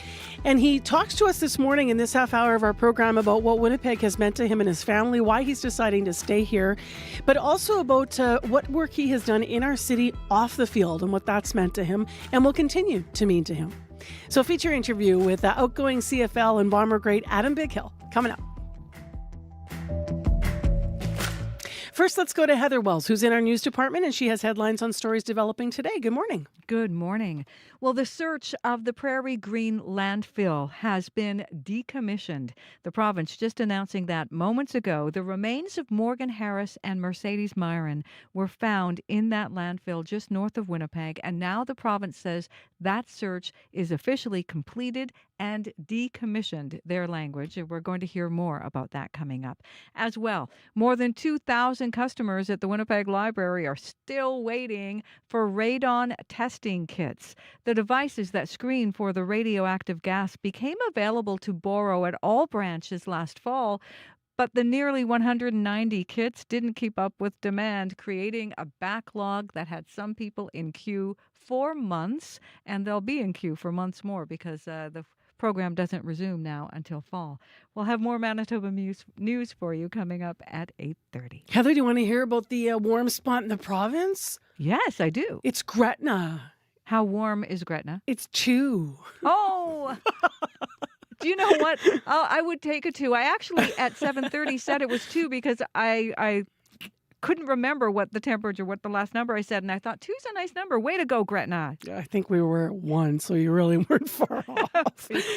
All right, what more can we hope for? Abby, give us the forecast. Well, we may get to 2 around 11 a.m., but for now, we're just going to stick with 1 in the city. More like a quiet spring day across the province as the south expects those cloudy conditions and lots of sunshine to come in.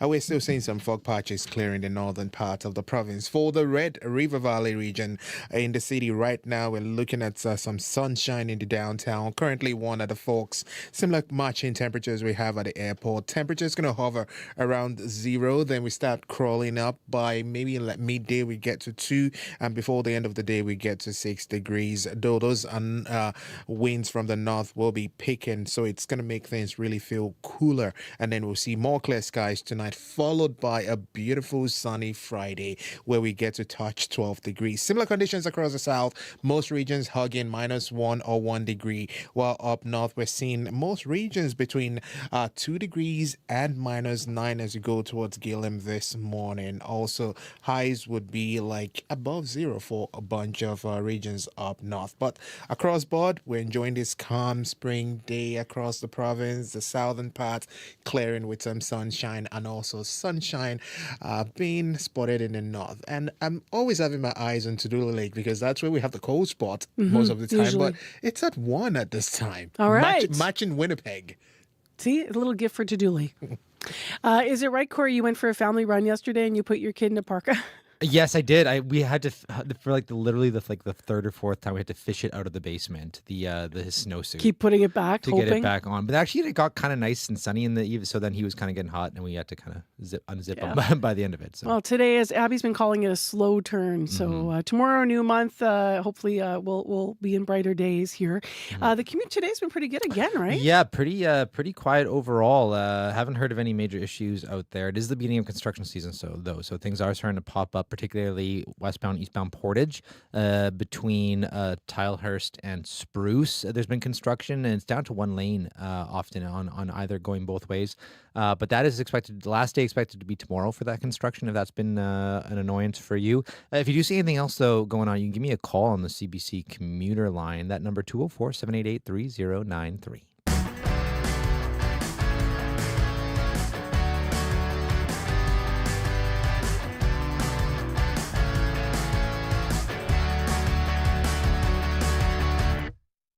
Well, he is a 3-time Grey Cup champion, securing 2 of those championships here in Winnipeg. And he's really one of the most popular players in the CFL and a fan favorite here at home. Adam Bighill is moving on from professional football. You might have heard recently his retirement, but he made sure that he retired as a Winnipeg Blue Bomber. The middle linebacker played 199 regular season games in over 13 seasons in the CFL. He spent 6 seasons and 94 games with the Bombers before he played his final season with Calgary. He's had an incredible football career, but we wanted to talk to him about what's next and also about his love for Winnipeg. And so Adam Bighill, I'm pleased to say, is in studio. Good morning. Yeah, good morning. You know what? You really have been, you meant a lot to the city and the fans over the years because of your community advocacy. Was that because of Winnipeg, or were you that guy in other communities as well? Yeah, when I was out in Vancouver, I did very much the same. I kind of grew up and being raised that you should help others and look out for other people, and with your platform as a professional athlete, you really have the ability to do that. I mean, I never had a professional athlete come through my town as a kid and give me the opportunity to learn, listen, and hear a message. And for me to be able to take that opportunity and give it to kids, I know how much it would have meant to me. So being a part of the community, I think, is really our duty as a professional athlete to really help build the next generation. And help them dream bigger.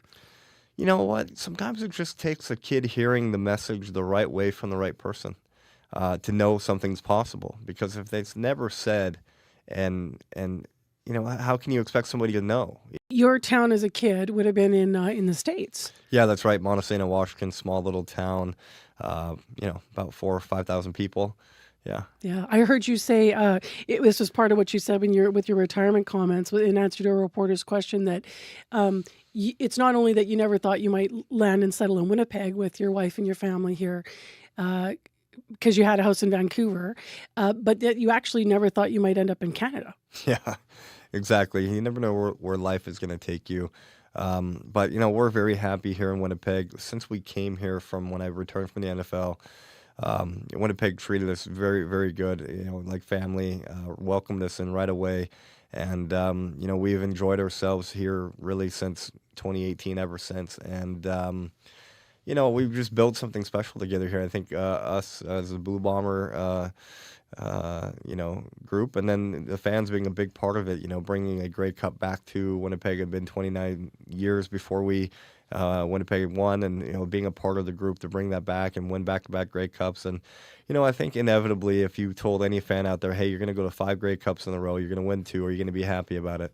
I think most people would be ecstatic. So inevitably we should have won some more Grey Cups. We didn't. It's unfortunate, but nonetheless it's a major success, and I think a major turnaround for what we've been able to do for the city. And inevitably, it's just, continually allowed me to be a part of the community as well. Obviously, part of your advocacy off the field has also been around cleft palate and your young son, and you became kind of a spokesperson, open up your family's story for the benefit of the Children's Hospital Foundation. But I'm wondering if I shouldn't lead you to that story because that might not be what your answer is. I'm wondering off the field, what's your proudest of? Yeah, honestly, it's really the work I do in the community for a number of organizations. I'm the president of Making Faces, which we work with children and families with clefts and craniofacial issues. I work on behalf of helping the Children's Hospital Foundation on multiple different, fundraisers and campaigns. The Ride for Dad that's coming up here, shortly. It's now. Is coming up. That as well is something I'm really big into, and I've done a lot of different stuff over the years, and generally, I try to help every organization I can as much as I can. How long have you been playing football? Yeah, since I was 7 years old. So yeah, really, 30 years of football, if you will. Yeah. Did you always want to be a football player? I grew up 7 years old. I told my parents I wanted to play professional football. Really? Like when you were that little? Yeah. Why'd you want to retire as a Bomber? Yeah, that's a good question. I mean, like I said this in my press conference. Like I had a really good time out in Vancouver. The Beast Lions brought me into the league. But ultimately, we won 2 Grey Cups here in Winnipeg. It was just, my family grew up here in Winnipeg for the most part. My kids, would remember going to Bomber games. This is kind of where we became really a Blue Bomber family is here. So it made sense for me to retire here in Winnipeg. Some people you're talking about, coming into early in your career, leaving the NFL, but then coming into the CFL through NBC. People might not know that you started your career kind of as an underdog, right? Yeah. That's like your language, I think. And maybe you weren't so supported. What do you say to people now that might be players right now that might feel that way and are thinking of maybe giving up on the game?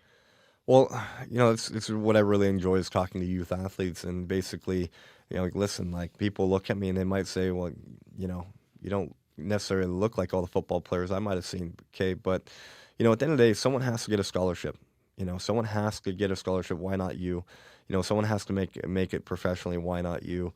My story, if anything, highlights that anything's possible, that when you work hard and sacrifice and you do the things the right way and you do it consistently and you outwork everybody, you can achieve whatever you want. That doesn't mean just football. That means anything in life, any career that you really want. So, that's really my message and my quote that I leave with people is outwork your competition so there is none. And when you say you didn't look like a football player, what do you mean?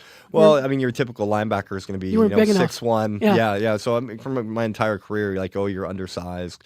You're coming from a small school, all those kinds of things. And you said, watch me.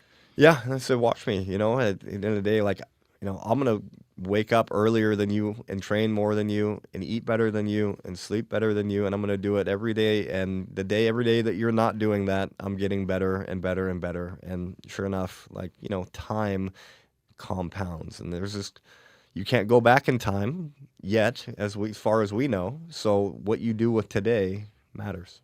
Your class act, Adam Bighill, and because you're staying in Winnipeg, we'll have to have you back to talk about the new rules this year. We have so much to talk about as the season gets ready to begin. Congratulations on your retirement. And I guess just as a last question for you, do you want to say anything to the fans that have supported you over these years? Yeah, no, absolutely. Thank you so much for the incredible support. I mean, my family has been in love with Winnipeg and everything that we built here. And, Winnipeg is home. And I was just so thankful. I mean, this is a great place to play football and raise a family and be a part of. And people don't hear that enough. And, just thank you for welcoming us and being big supporters. And, that means a lot.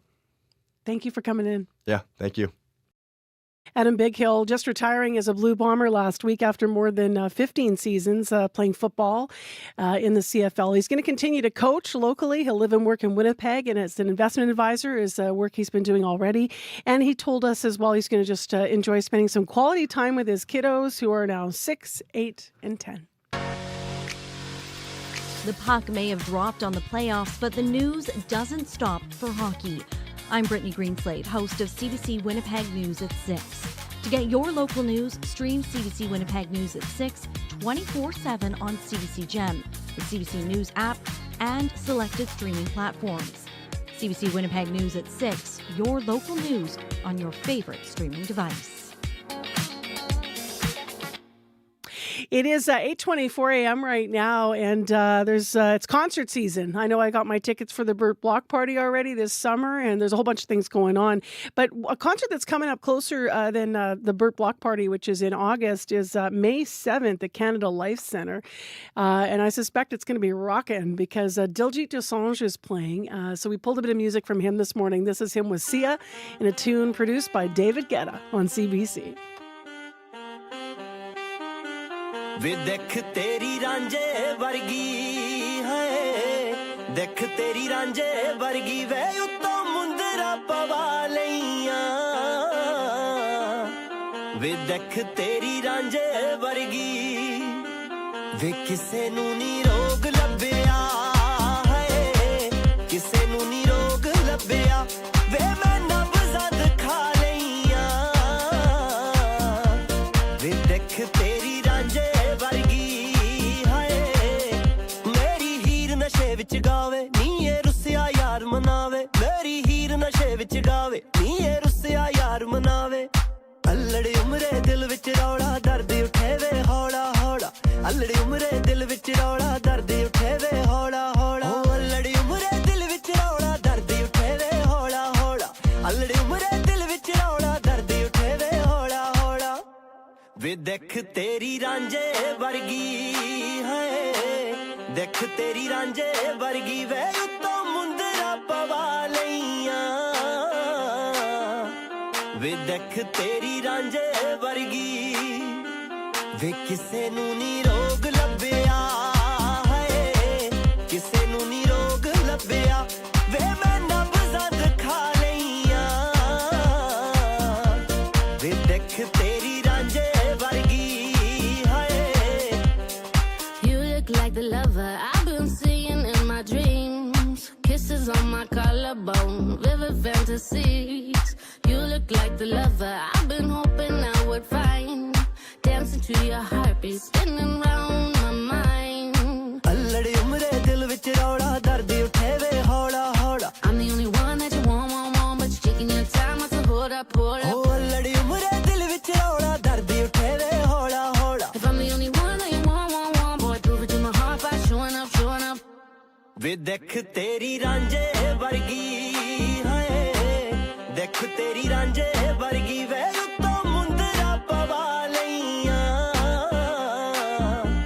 वे देख तेरी रांझे वर्गी वे किसे नू नी रोग लभया है किसे नू नी रोग लभया वे मैं नब्ज़ां दिखा लईया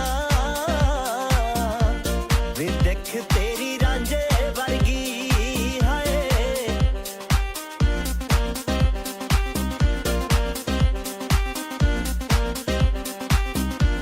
वे देख तेरी रांझे वर्गी है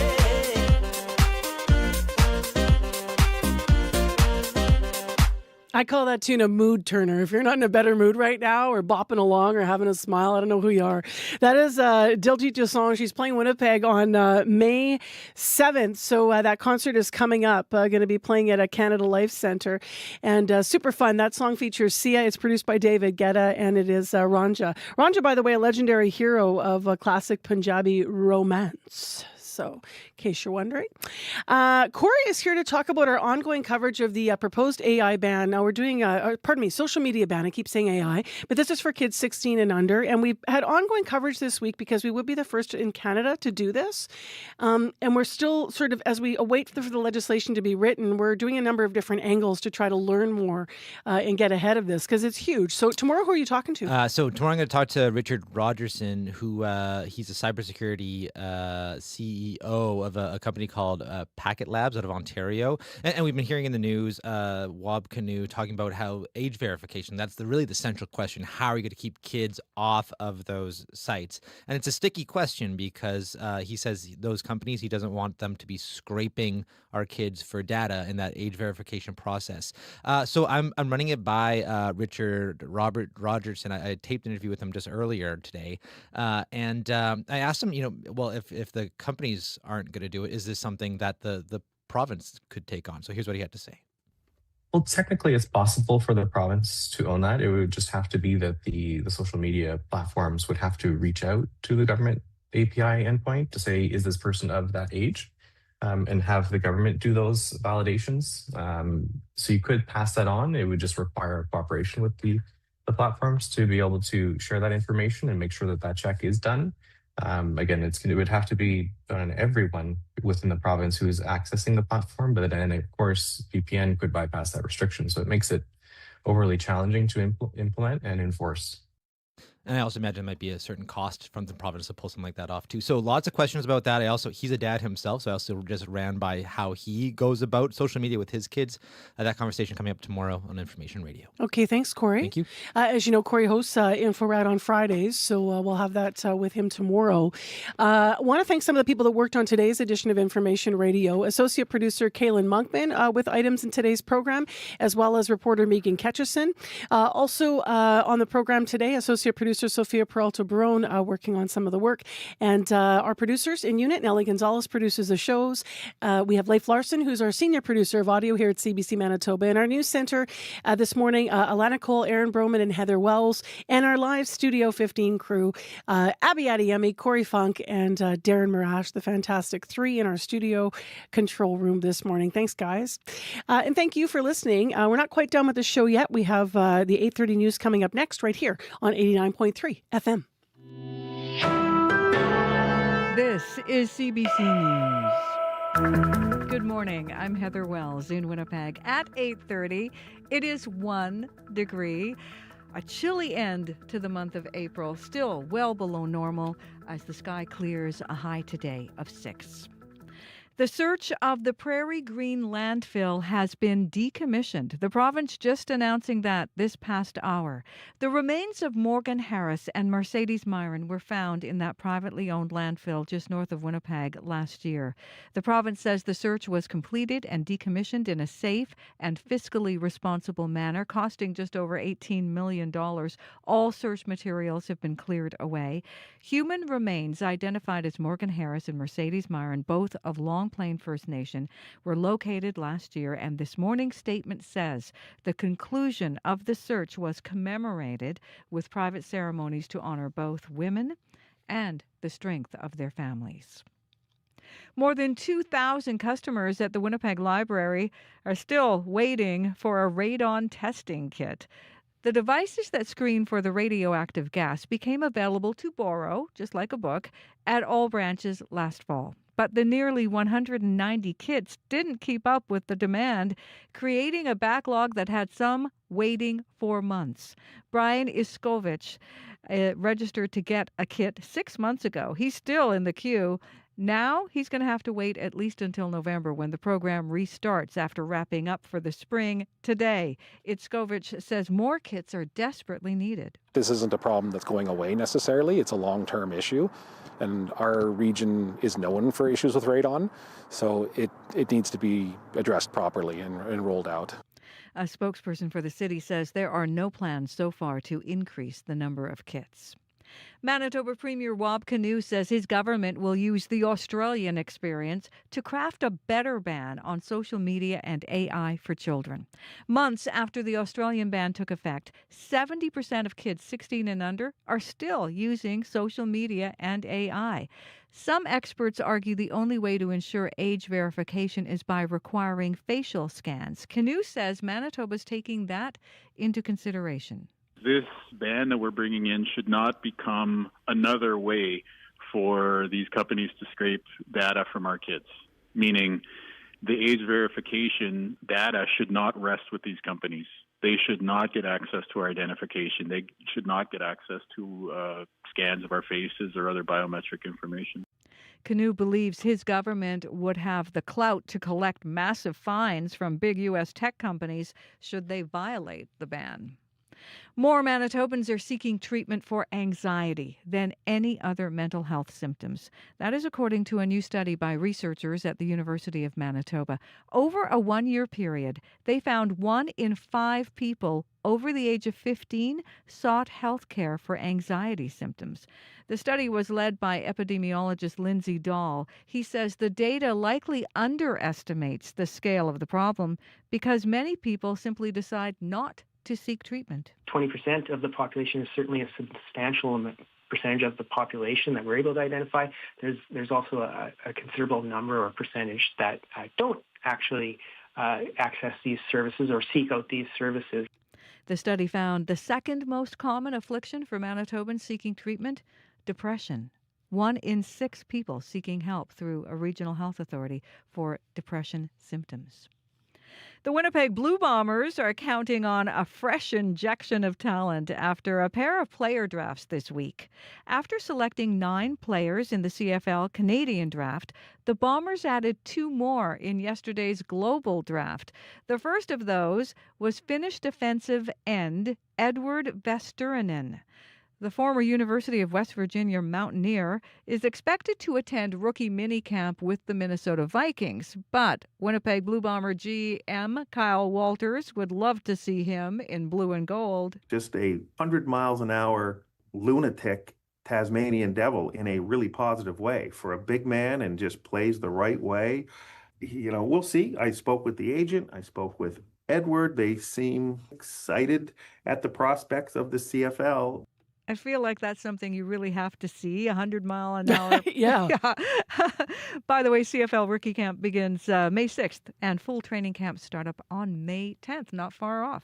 All right. Thanks, Heather. Thank you. That's Heather Wells in our news department. Now, let's keep talking about the Bombers because actually we interviewed Adam Bighill about his retirement this half hour, and then we got this call. Go Blue Bombers, the league has lost its way. Go Blue Bombers, I still will watch you play.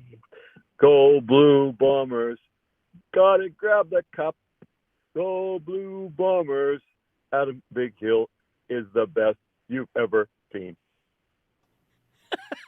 I'm glad it ended that way because best doesn't rhyme with cup. I thought it was going to get negative there. I love that you called us at CBC and you sang for Adam Bighill and the Bombers. Clearly, you're not a fan of the new rules if they're saying the league has lost its way, but that one is open for interpretation. So if you want to call us, Blue fans, 788-3205, you know the listener line. Traffic moving along fine. We really had a great morning all morning. And with the last word on our weather, here's Abby. Temperatures are expected to be uniform across the southern regions today. We will see highs around 7. Some areas might get to 8, while up north, we're going to see highs between 5 and 6 degrees for most of the regions. But for now, we're just hugging 1s and 0s across the southern region. And that 6 might not come till about 6, 7 o'clock later tonight. Oh, come on, man. But 5 degrees is okay before then.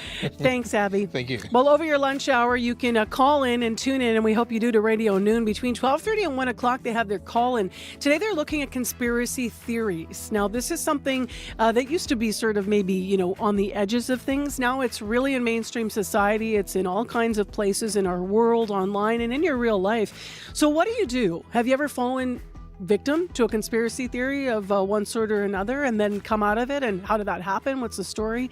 Or are you dealing with people that are believing things that are not true, are not proven? They are conspiracy theories. How does that play out in your life?